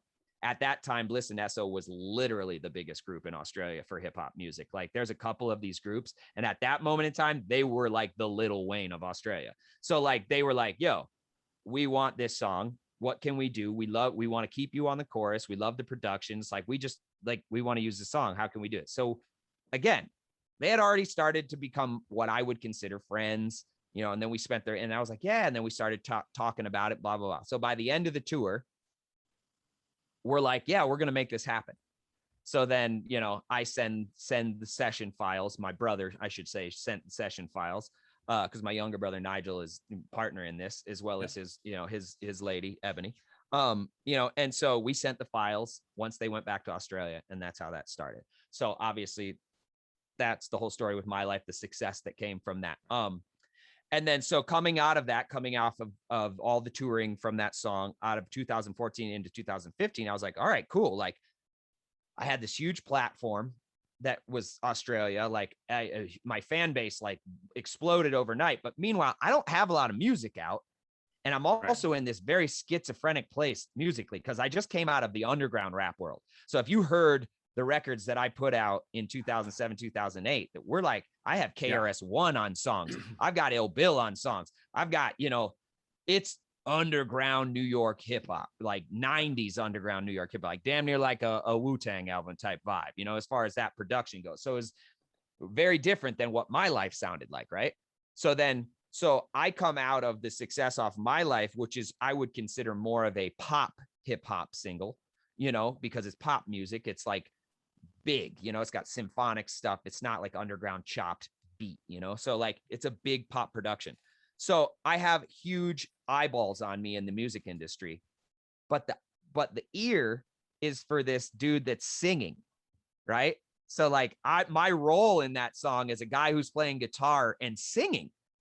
I'm not rapping on that song. I was, but they took my raps off the song and they put their raps on the song. So for all of this, the world that just now got introduced to me, all they You're see the singer is guy. I'm the singer guy, right? So, but in my mind, I'm still this underground hip hop artist, you know, that's trying to figure out who the hell I am musically. And all of a sudden I get some acclaim from playing guitar and being like a Jack Johnson or a Jason Mraz, you know? So funny enough, when I went over to Australia in 2014, I even talked to fans that came out to the show, because I had an opening set when I went with, they let me open up the show, and then I played as their guitar player for the headlining group in their band. I was the guitar player and sang my life and the songs for them. But the audience members that came up to me were like, because I performed a set and I did a lot of dude, all over the place, from my Skrillex remix stuff to like my remix to AWOL Nation Sail to like guitar stuff, just straight acoustic stuff, kind of like what I'm doing now, but a little bit more hip hop soul stuff. Dude, my set was a 30-minute set, and it was probably the most schizophrenic thing you had ever seen musically ever, other than the fact that the only glue there was me, you know. Right. And I know my voice changed a lot within there too. So it wasn't even like my voice was the same voice on all this different stuff. So I come off stage in Australia and they'd be like, dude, we thought you were just going to come out there like Jack Johnson and like sing some songs with your guitar. Like, we didn't know that you were like that. I came out there like the rock star shit. Yeah, you saw my outfits. I mean, I had outfits. I was like doing it all. I came in like swinging, like, and it was a success. But then it was like, what do I have to offer other than that show? Like, if you were there and you saw it, it was a success. But then you go to look for my music, there wasn't anything there. I had like street CDs out and shit. Like, I didn't even have anything online for digital. So like, that started this whole like, okay, now I got to fucking get a record together. We got to start producing. And that's where Nigel and I went into the studio. And for 2 years, like 2015, 2016, I was just throwing Doug Jackson Pollock, bro. I was just in there like trying to figure out musically who I was. And then it was like, it wasn't sticking. I mean, there was a lot of great songs, but again, it was just like, 1 minute it was a country song, the next minute it was a you're fucking trying to find your song. And I just voice, and I couldn't find my voice. And then I'm continuing to do things, and then I'm trying to fast track this to get to the Kirk Matthews. Is like right then at the end of 2000 or right in 2016, I had a guy approach me from Europe that I had met during my hardcore days touring with Scarhead. And he was from Italy. He had a hardcore band in Italy. And at that same time, while I was in Scarhead, he started a small record label in Italy to actually put his own band's record out. That was why he started the record label. And then they got to be our opening act in Scarhead. And I went all over Europe with those guys as an opening act. And that's how I knew him. And he hit me up having kind of like really been a fly on the wall, because he knew that I had left that whole scene and everything for years. So we're talking almost 8 years later, he contacts me. It's like, hey, I've been watching what you're doing. Since then, I have grown this record label to a very successful record label. I have relocated to Latvia, and the record label is in Latvia. And he's like, I would love to do a deal with you and put out one of your records. And like, again, let's just get back into the business. This does not mean, hey, I have $500,000 for you and here's a house. Like, no, it's like, that's not how it works. He basically offered a 50-50 deal. For whatever you put in, I'll match it. And like, we'll do the deal. He's like, so if you spend X amount of dollars, I'll spend X amount of dollars. And so, and into the other side. So I'll handle the recording and the blah, blah, blah. And then he'll handle the marketing. So that's how that was the deal. So I went all in, man. Let's just put it this way. At that moment in time, it was the first time for me betting on myself. And it was going to be the first, even after all this time, it was going to be the first real Ceekay Jones album. Like, for the first time, I was actually going to put out an album. So I then spent from what would start in 2016 all the way until the end of 2017, those 2 years, trying to do a record. It started in California, and it was taking too long with the producer I was working with. Although some of the songs that we did create are still to this day some of my favorite songs I've ever done as a musician. But it was like, it took almost a year and a half to get 4 songs. And so that's what ended up me finding this studio in Albuquerque and coming here and finishing the record here, which was like why I said it took me a year and a half to get 4 songs. It took me 1 week to get 7. So I was like, it's a return. Yeah. So I went, this is where I need to be, and like, so that's why I ended up in New Mexico. So, but I spent every bit of money that I had ever made in the music business up until that point. So so at this point, I'm 35, 36 years old, maybe a little bit old, maybe 37 at this point. And I went all in. I pushed all my chips in the table. I liquidated my stock portfolio. I liquidated everything, and I pushed all my chips into the table and bet on myself, which I will say, you need to do that once in your lifetime. to really understand how much something means to you. If you want something bad enough, you got to be willing to sacrifice everything for it and feel that once, whether you make it or not, because it's important to bet on yourself. You know, that's how you believe in yourself. You know, it's like, and I hadn't done that because like I said, I had been involved in all these projects. There's a lot of moving parts, people doing things. So I was like, I rode a carpet for a little while. This was like, all right, I got to go sew the fucking carpet. I've got to crochet that bitch. You know, I've got to clean it. I've got to get it ready, and I've got to sit on it and present me and this beautiful carpet to this label. And then they've got to go present it to the world. And I take it you lost. Dude, let's just say this. I invested over 150,000 and lost it all. That record never got heard. It got released, but nobody gave a shit, because what happened over the last period of time is digital happened, and my career started before the digital era. Algorithms happened.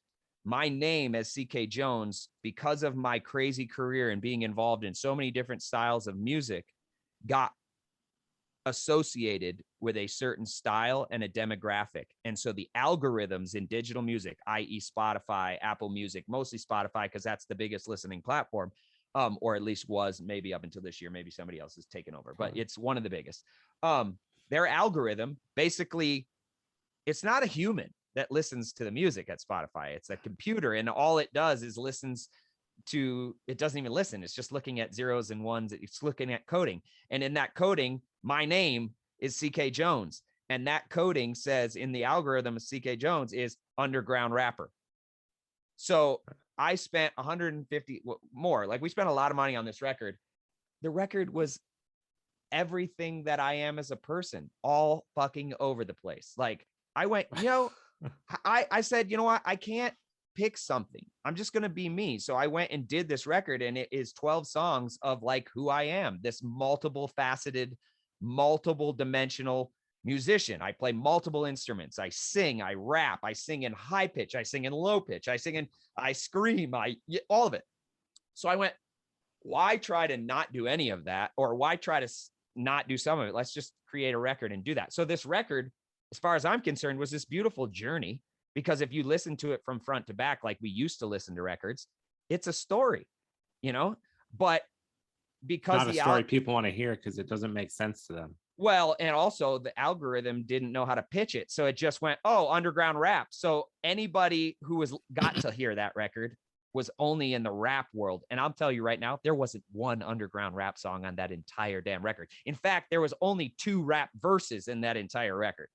So like, if I was an underground hip hop art listener and I had a playlist and it was like, yeah, Mad Child, all these dope underground rappers, and I'm like, listen to them, and then all of a sudden and the algorithm's like, oh, dope, you like Mad Child. Oh, then you're going to like Ceekay Jones, Secrets. And then Secrets comes on, it's a country song, and they're like sitting there. Now, mind you, country has worked its way into hip hop, so let's just, but you know what I mean? Like, you know, it's like an underground rapper who listens to Mad Child don't want to listen to some sweet, sultry song about, you know, it's a country folk song. So they were like, what the fuck is this? Skip. And then the flip side, somebody who comes out to my show who's seeing me perform Secrets, they're like, oh, that's amazing. I love this song. I use the song Good Coffee as the best example, because it's like literally my love affair to coffee. That was on that record. It was a love song to coffee. And it's close to a like jazzy elevator music. Let's be honest. I know that, you know, we always joked about I should sell it to Folgers. So there's that song. So some mother with their child hears me perform that song. She's like, I love this song. She adds it to her playlist. And then she gets old. So she gets Starhead. She's sitting at coffee, child's breakfast. They're about to go to school, and the algorithm goes, oh, you like Jack Johnson, or yeah, you like, you know, this. Oh, you like Ceekay Jones, or you know, you like Ceekay Jones. Oh, you probably like Mad Child or Necro, and the underground death die rap comes out, and their children are right there, and they're like, what? Skip, don't ever play Ceekay Jones again. You know what I mean? Like, so that's what happened. So nobody heard the record. And then, so we went to Spotify and we were like, how do we remedy this? And they were like, well, get your fan base to request your new music. I was like, I don't have a big enough fan base to fool the algorithm. Like, and they were like, well, then change your name. And they literally said that to me and my manager on the phone. They're like, well, change your name then. They're like, this is a complaint that we have with our system. They're like, but this is not, it's not even close to enough of a complaint for us to change our formula. Right. You know, so they're like, change your name. So I did. So getting us to that point, I went all in all the way. And it was funny because the record was called The Introduction to Ceekay Jones. Meanwhile, Ceekay Jones had been around for 10 plus years. So not really an introduction. The introduction was actually the bon voyage, Right. the wave goodbye of Ceekay Jones is what happened. So that happened, and it hit the skids, bro. And it was, and I even went to Europe. In February of 2018, I went and did my first solo headlining acoustic tour of Eastern Europe and England. And after that tour, man, I realized it wasn't translated, and it wasn't gonna translate. It was just like, it was only adding more confusion to the listeners who were fans of rap and CK's rap. Right.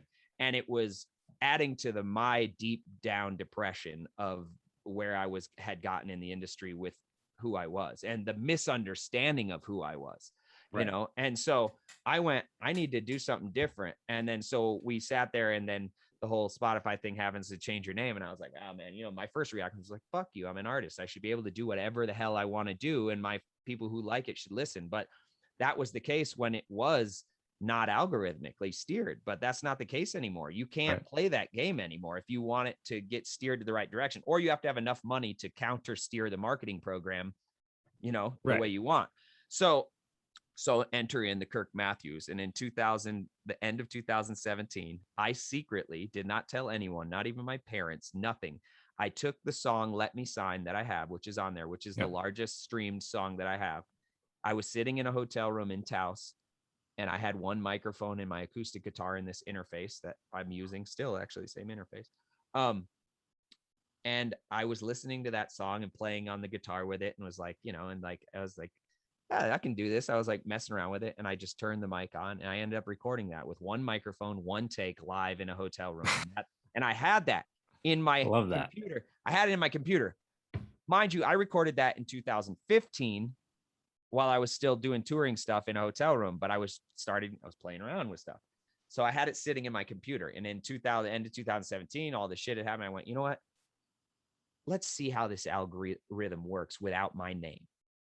So I went and I took that song, and I was like, what do I call myself? And then it was like, that's where the Kirk Matthews, I saw a document, and I was like, fuck it. You know, I'm just, so you just created a new artist account, new profile, new everything. Yeah. So with distribution, Tabularasa, if you will. Yeah. I totally blank slated myself. Exactly. So, and without telling anybody, and put it up, and then just basically forgot about it for about a couple of weeks. And then I was like, oh yeah, I did that. And I went on to Spotify and I looked it up. Dude, I had over 50,000 streams on that song in 2 weeks under a name that was non-existent, nowhere to be found other than Kirk Matthews, the Hawaiian newscaster. You started getting streamed as a suggested artist alongside other folk people, right? Because the algorithm didn't know the name to identify it to anything else. So all it worked off of was the hot tags that I gave it, which was folk, Americana, acoustic. Right. So then the algorithm goes, okay, well, this song's dots and O's and shit say folk, Americana, acoustic. Then I'm going to steer this to those listeners. Not because, you know, because whereas the other one, it was the Ceekay Jones stopped the algorithm.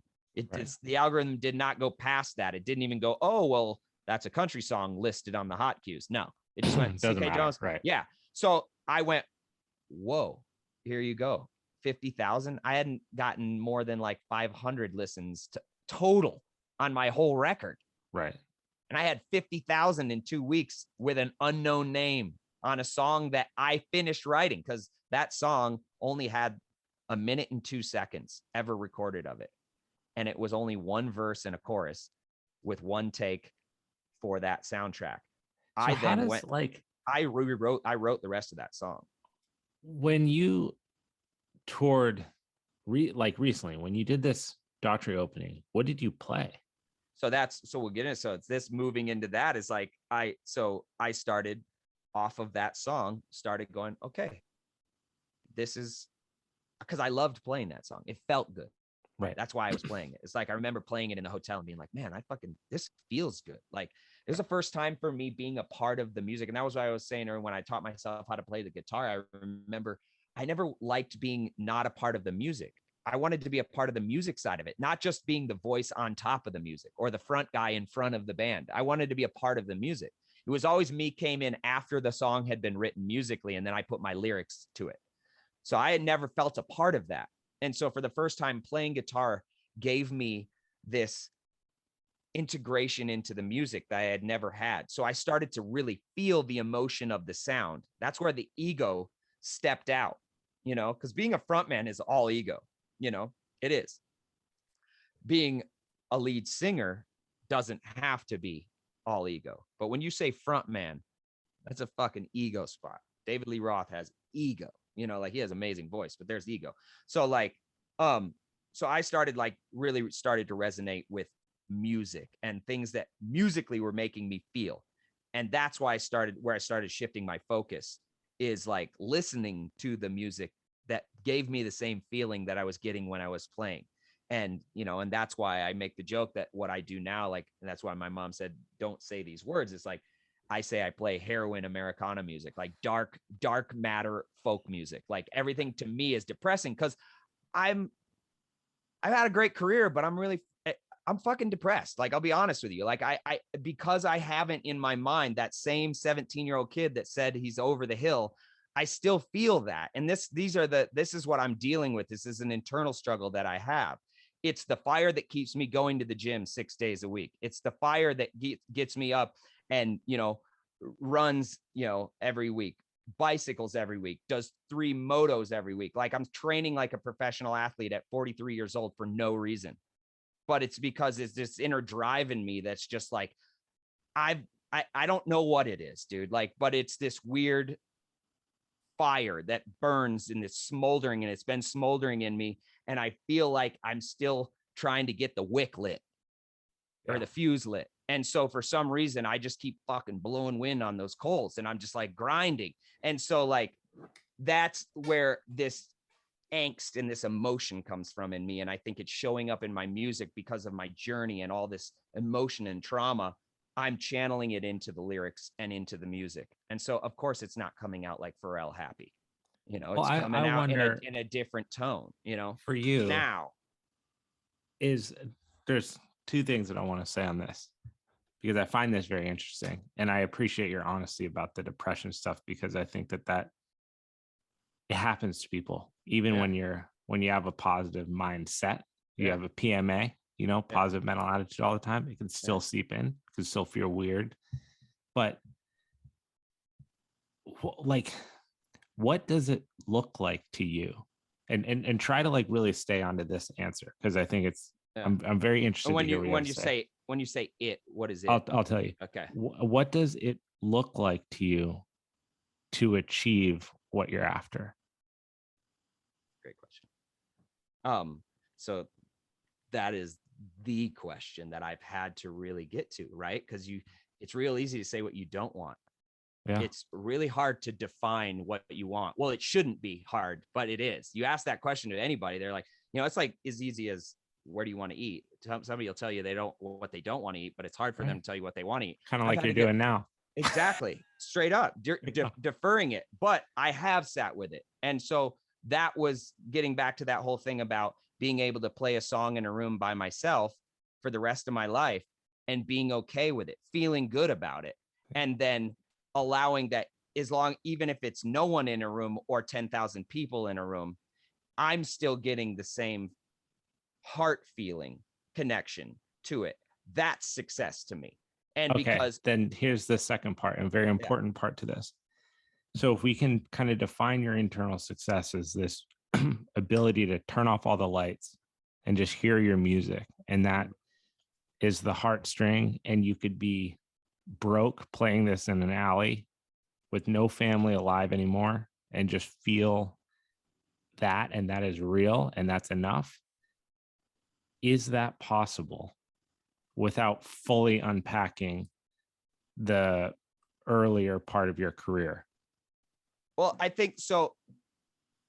To answer that second half, I've been unpacking it, but I'm doing it in a way that it's not having an open conversation that could possibly get me into trouble or put anybody else in a situation where I put myself into a situation. You know what I'm saying? But so on a personal level, you're doing that 100%. And that's what this whole thing has been. So with the Kirk Matthews thing, it was like, okay, get back to who you are and stop thinking about it. Stop thinking, okay, if I play this song, who's going to listen to it? How is it going to get marketed?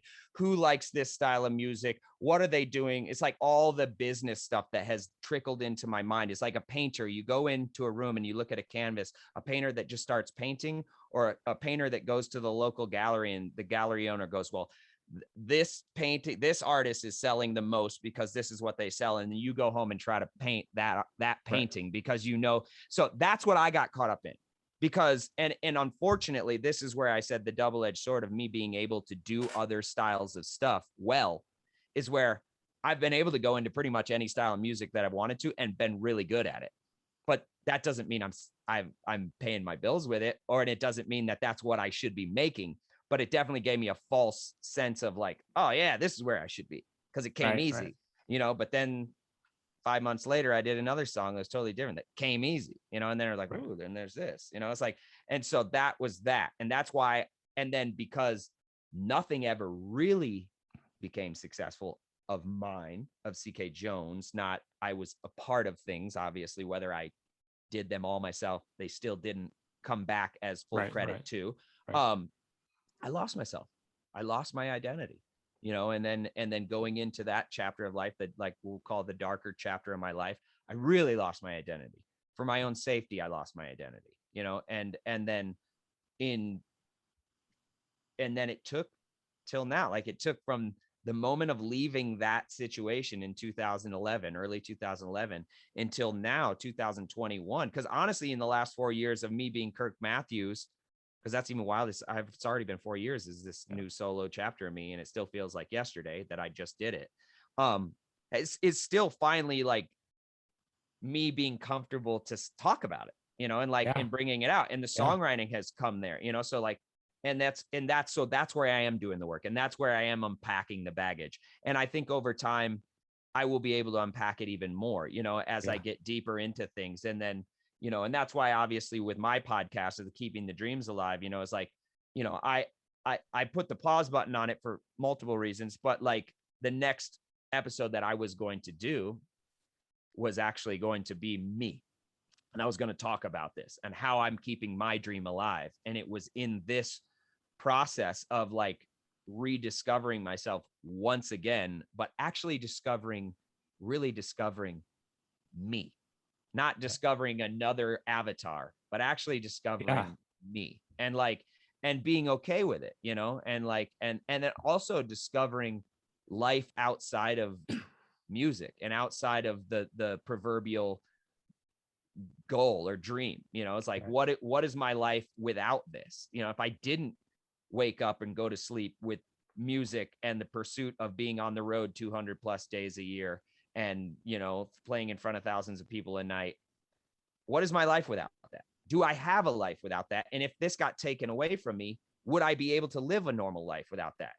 These are questions I never even gave 2 seconds to think about up until this new chapter. And even more so this year, because in December, crashing on my dirt bike and then breaking my wrist in 2 places, which is my left hand, which is, what I play with, like the hand, and coming to a place where it was possibly never going to be there again. Right. Like that I just ended the one thing that I had just started feeling really good about in my life. And so I had to come to a place in my life and go, okay, wow, I just found myself, and I just took myself out of the game because I twisted the throttle. So like I couldn't blame that shit on anybody except for myself, except for my ego. My ego was like, I can clear that 80-foot gap on this dirt bike. So these are the things that have happened for me, musically. This has just become a therapeutic stage for me. I've never allowed my music to be my therapy. It was my outlet creatively, but it was my career. And I always had a very systematic process. Like I said, it was like, I knew this was hot. This is the association that I'm around. So my sound needs to associate with that association. Like, this sound is hot on the radio right now. The people in the industry are like, you guys, you look like this, you sound like this, you should push yourself more there. And the more that happens to you and something doesn't happen, like success doesn't come from it, it's one more change. It's one more little part of a chameleon thing that attaches itself to you. And then over time, you can imagine more than 15 plus years of people telling you all these things, like what you should be doing. And you start to listen and you start to go down those roads rather than just staying true to yourself right here, And then, so I fucking lost myself. I became somebody that I wasn't. And then it got to the point where I started to develop physical health issues that were skin based. Because why? I wasn't happy in my own skin. I was living in somebody else's skin. So all of a sudden, eczema, alopecia, like all these things, nowhere in my family gene pool are any of those things. No relatives with alopecia, no relatives with eczema, none of this stuff. All of a sudden, it's all skin issues. Why? Because I'm living in a skin that I don't know, that is so uncomfortable to me. And so my body started to physically show me the way. It was like, dude, like, just get back to you, dude. It took me 5 years of dealing with eczema and alopecia and all that shit for me to even realize that that was what it was and that I needed to start addressing that. It took 5 years of like cortisone shots in my face and in my head with like, the reason I tattooed my whole head is because of alopecia. I didn't know that. Yeah. I came home from tour in 2010 and I had a giant bald spot on the side of my head. It looked like somebody played a prank on me with buzzers in the tour bus, like overnight. And that's the girl I was dating was like, did somebody prank you with the buzzers? And I was like, what are you talking about? She's like, you have a huge bald spot on the side of your head. Did someone hit you with the clippers? I was like, what? And so, yeah, and that was the start. And then for 5 years. And so, and as you know, my family, I don't like putting anything in my body. Yeah. Cortisone shots, when fucking Advil, I got to think about putting in my body. So like whether it's like cortisone every 6 months to keep, it's like, no. And I was like, so if I get hair loss, I'm just going to bick my head. And I didn't want, it's the discussion we had right as we started this podcast about looking like Mr. Clean.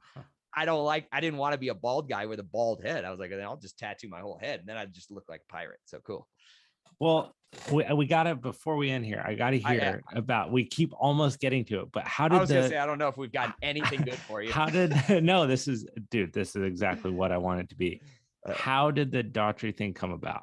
Okay. So cool story. And it is beautifully in full circle to my whole career too. Wonderful. So, and it is a good way to sum it all up, because I will say as in whatever you're doing in life, and this is for anybody, there is going to be people that enter your life that will always be in and around your life. Sometimes they might enter in a way that you might not like them, but somehow they stick around and they become somebody that you realize actually does have your best interest in mind.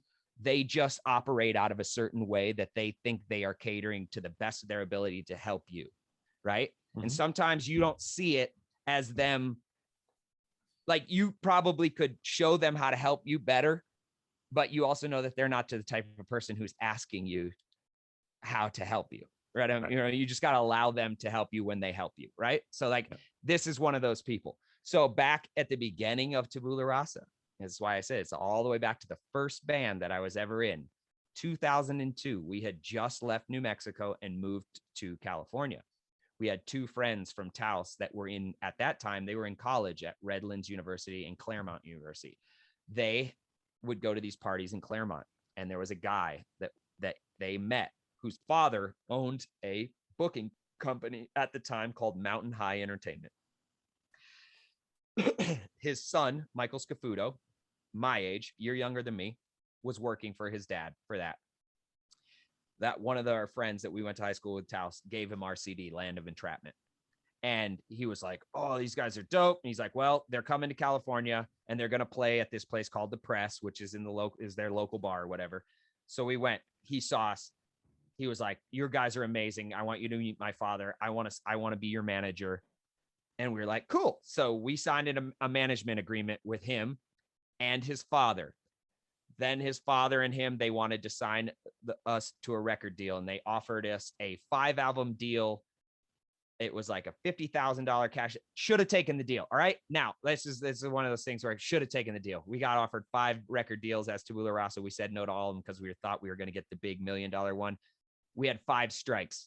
We fucking struck out. And that's why Tabularasa never made it, because we didn't see, let's just say, the blessings of like, here were your offerings. And each time you said no, your life raft was right here. And you thought that you were going to get a yacht when you should have just got on the raft that might have been the dinghy that led you to the yacht, but we didn't see that. So anyway, we declined that record deal, which was his father. So obviously that created animosity. Right. And then in that animosity, he became a really shitty manager.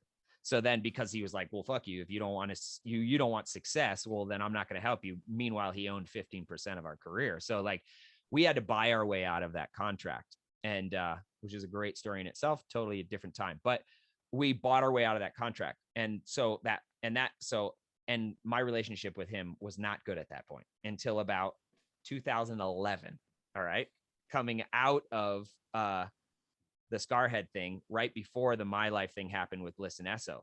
And he had since taken over the company for his father. And he had seen the stuff I was doing and was starting to do more the commercial hip hop stuff, rap stuff. And he knew I was trying to, like I said, come out on my own as Ceekay Jones, 2011, And so that company, he had then switched the name to M&M Group, no longer Mountain High Entertainment, because he took over the company from his father, and then was doing major bookings. And their company, since day one, basically had control of booking all of the indigenous casinos across the country. So all the entertainment that gets booked at most of the casinos across the country, from Atlantic City all the way to Southern California, are done through M&M Group. I'm sure there's others that do, but Mike has a big slot in that.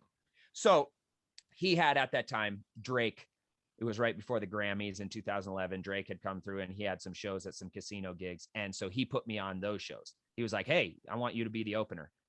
One more of these moments where these opportunities come and I wasn't ready. I had another schizophrenic set, in front of Drake's audience. And I remember just old, like middle-aged black ladies like yelling from the stage, I see you, Yellow Wolf. Like they're like, like Yellow Wolf was just started. Yeah. Me and Yellow Wolf in our career paths, because I was there before he was there. And it was an interesting meeting and like that. Right. So, so I wasn't ready. So that was the first time he tried to help me and it didn't work out. Cool, whatever. But it was the first time I started to like see him in a light of like, okay, cool. This guy's actually still trying to help me, even though he's doing you solid. Yeah. 10 years later, he's still trying to help. So I was like, cool. So then we started talking. Then he became my manager again. And then he started getting all the music. Yeah. And he was like, what the fuck is this? It was all over the place. So he couldn't pitch it. He couldn't figure out how to get me signed because I was like all over the place again. Right. So that happened. And then, so long story short, Mike and me have, he wasn't my manager. That was short-lived again. It was just like, dude, this isn't going to work. So like, no problem. Shake hands. Cool. High five, And so over the since then, he's just always, anytime he can help me, even if I come in, like I've produced some artists for him, like stage produced some shows for other up and coming younger artists. I'll go in and like do, like music directing stuff or stuff. He'll just try to throw me a bone wherever he can, and he knows, because he didn't even know really up until very recently what I really was doing musically. I mean, he's the main manager for Pepe Aguilar. So if you know how big that is, I mean, that guy's selling out the Staples Center 5 nights in a row. And so that's his artist. So he's busy. Yeah. So it's not like he's paying attention to my career. And I totally understand, so now he knows I'm embarked on this new thing, and he had an opportunity. He had Daughtry, and he was like, you want the show? And it was pretty last minute as far as that's concerned. I mean, yeah, there was some time up into it, but as far as like, it was like, hey, I got this show. You want to play it? I was like, hell yeah, I want to play it. Cause we just spent a year, over almost 2 years now, in a situation as unprecedented as anybody on the planet. But as a musician, a working musician, brutal, my life is brutal. And then I also, coming off the accident, I just started playing music again. So like, cause this took 6 months to heal before I could even play a guitar and just let alone gig.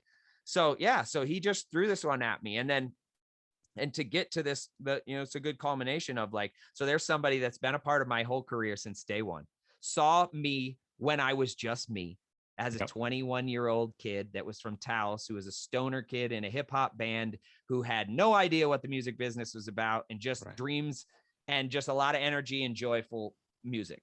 He met that person who I had to go find years later to come back here and find.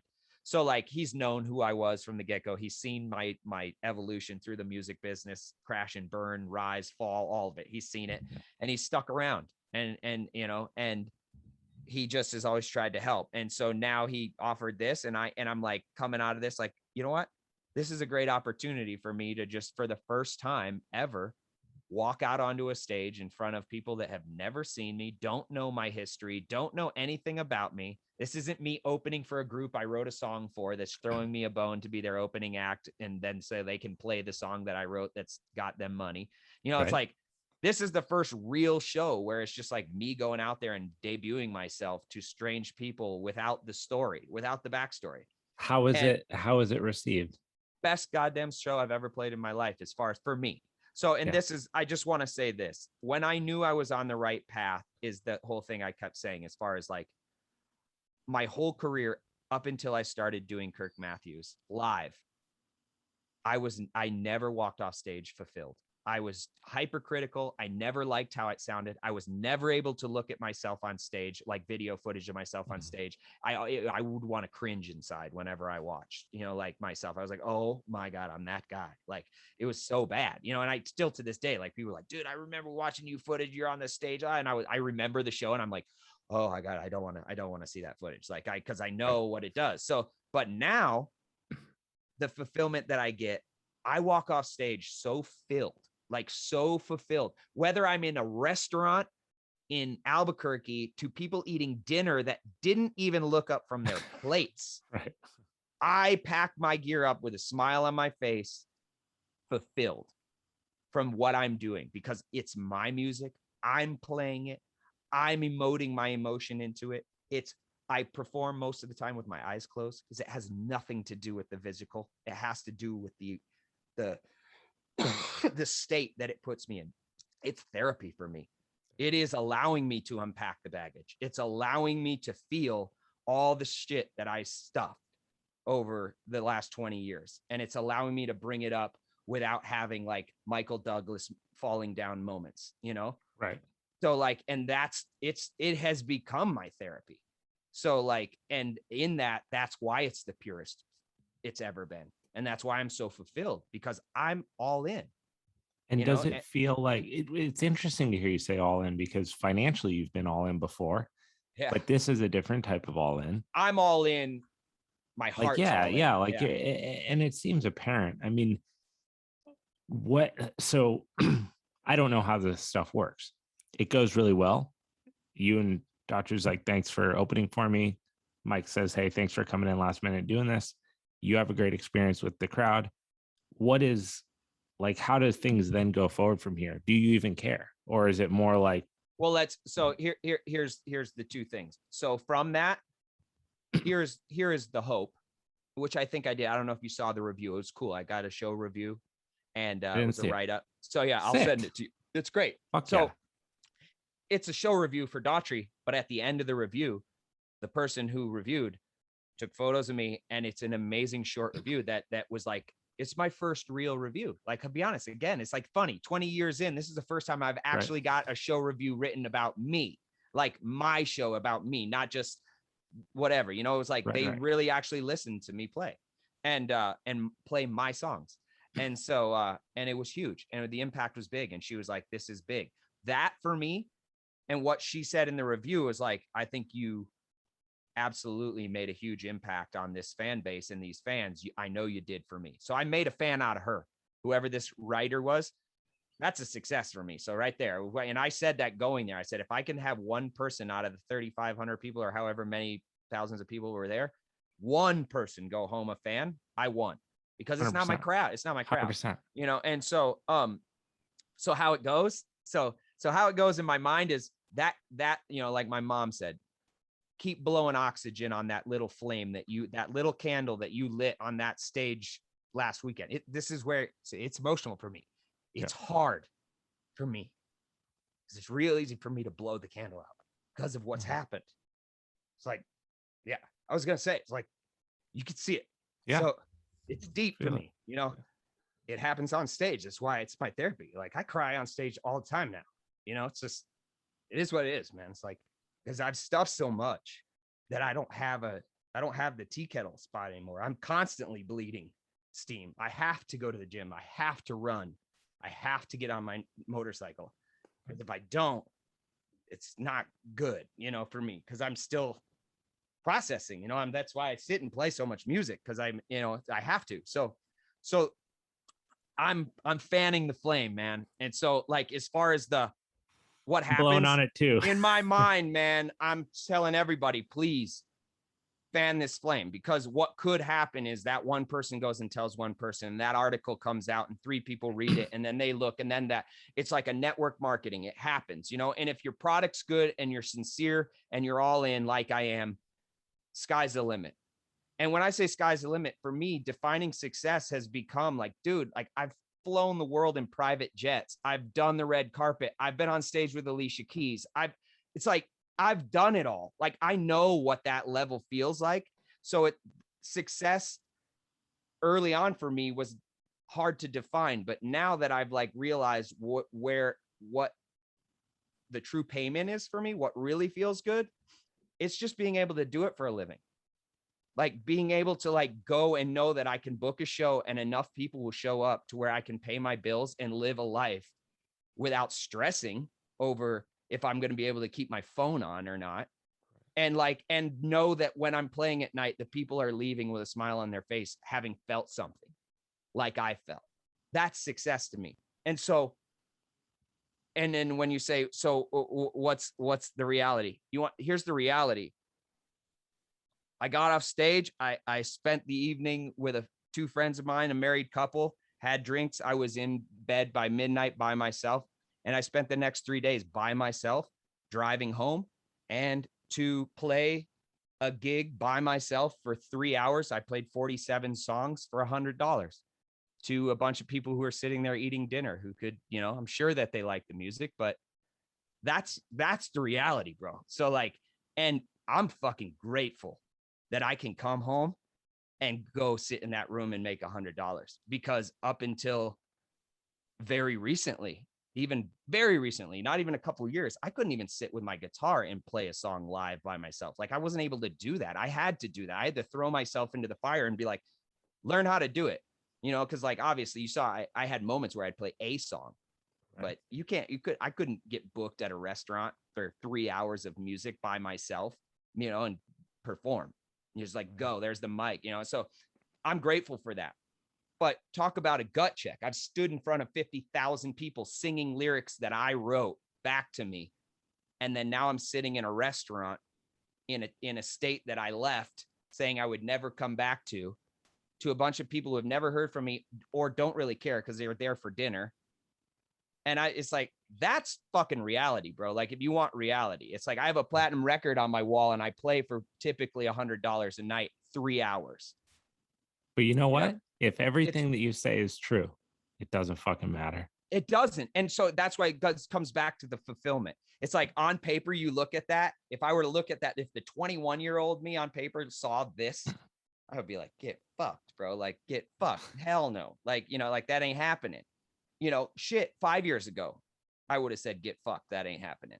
You know, but now I'm so grateful that I have the ability to do what I do. I have the story that I have. And I still have the future that I have. I'm 43. I'm young. I'm healthy. I have this amazing journey that I've had in the music business that's worth more than any dollar sign. Yeah. You know, like what I have as far as my experience in the business, most people in the business that are successful don't have my story. They don't have my journey. Because if you got successful in one thing early on, chances are you're in that one thing your whole career. Yeah. And then that's all you know. It's like, you know, until you decide to leave that career and move into something else. Whereas like, I've just been like flying by the seat of my fucking pants since I was 20 years old in all these places. And so like, it's led me to this. And that's why I said I feel like I just am starting, because I really am. I'm taking all this 20 years of college of hard knocks in the music business, and now I'm putting it all into Kirk Matthews. And I'm like, I'm here. And if I end up only here right now, at least I know I'm all in. I'm betting on myself, and I'm happy about it. Yeah. You know what I mean? Like, everything else is sprinkles on an already great cake, and that doesn't mean I'm not going to have moments like we just had, me talking, and it's like, that doesn't real mean that's though, not man. there. No, it's huge, Yeah. And so, Huge. and in finding gratitude in the darkest of hours and finding gratitude in the biggest of hours or the brightest of hours is really important, and so, and I'm just, I just, at age 43, I'm just now figuring myself out and doing the work. I've had an amazing journey, and I've had a lot of talent and like you said, to a fault, drive and grind and work ethic, and it's funny because I know a lot of people, and I won't say names, because where my work ethic lies and what I do, they don't understand, because there's a lot of people who've never been in athletics or in music or arts, and they only see work ethic as certain things. I mean, I have people tell me they think I'm like fucking lucky, lazy, and fortunate and don't have to do shit in my life. Like they think I'm oh, you don't have to do shit. You have no stress. You don't, you fucking, and like, it's so funny because I'm just like, everybody's story is different. Right. So like, and you can't change that person's perspective. They might culturally be brought up in a way that they will never see my struggle as struggle. You know what I mean? And that's fine. I'm not here to change those people. I'm not here to prove my story's worth. It's like, what I am here to prove to myself is that my journey has been worth it. Well, I say that it's always inspiring to watch you through all this. I think that your realness is apparent. And I think from knowing you for as long as I have, it seems that it's the first time that that's there, and it is genuine and real. And I it's like, I just wanted to fucking work out, because I know that you've put in so much sweat equity and grease and grind, and it's really cool to see you in a place where, even if it didn't,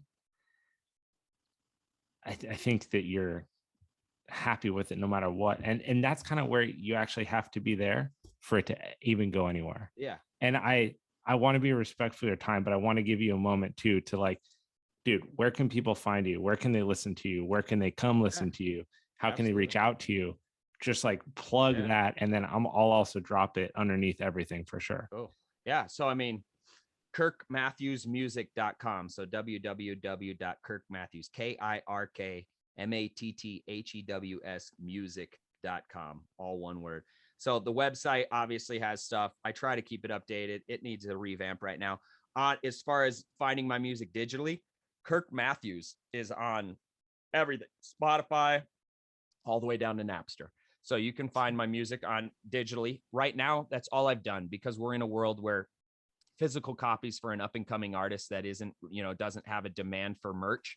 Right. It's not an investment that I need to make right now. And so I will have, physical stuff, but I do have a merch store on the website. So as far as if you want to support me, honestly, this is really like, I do everything myself. Like, I am completely and 100% independent artist. And that's the funny thing that a lot of people don't realize is, like, even though I had some management agreements with bands and stuff like that, the one thing that I can say that is very rare that I have had is I have been 100% an independent artist since the beginning. And I've been at massive levels to where it shouldn't have been that way. But for some reason, I still had to wear all the hats. And like, so I'm like, I do it all.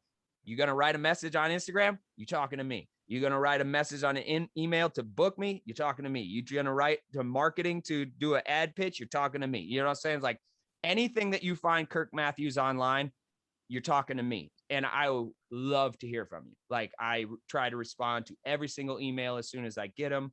I am absolutely honored and grateful for anybody that spends 30 seconds to listen to my music. Well, the music is beautiful.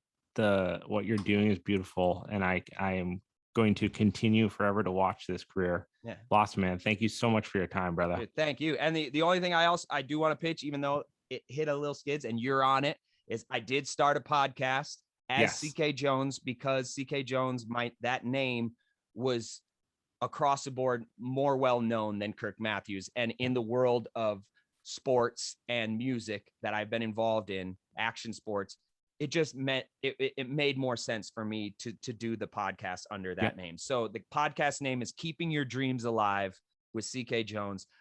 You're on the podcast. I have amazing people from, Tanner Hall, skier, to Wov, the drummer for POD, to Robbie Madison, who's like world record holder, motorcycle stuntman, to a doctor who I grew up with, like MD orthopedic surgeon who's worked on athletes, and you, amazing trainer, and our whole experience with what your journey to where you are now. It's a really fun podcast about exactly that. How do you keep your dream alive as you evolve through your life? Exactly like what I've been talking to you about. Is just like 100%. Man, how do you keep recreating your life to stay happy and stay driven? And that's, and I put the pause button because I had some life stuff happen over the last 6 months, but there's 10 episodes up there. There's amazing people involved. So if you're bored and you're done listening to all Abe's amazing podcast episodes, go on over and see mine, and I'll get more in there as well. But, and again, right back at you, dude. Like, I just want to say, like, watching you grow up has been an honor. Like, thank you, brother. Like, it's cool. Like, you are one of our brothers. We all look at you that way. You absolutely, you might have Maynard as your last name, but your family is a Kirk family. It's like, we're all Kirks, we're all Maynards, like your brothers, sisters, all of it. So it's been an honor.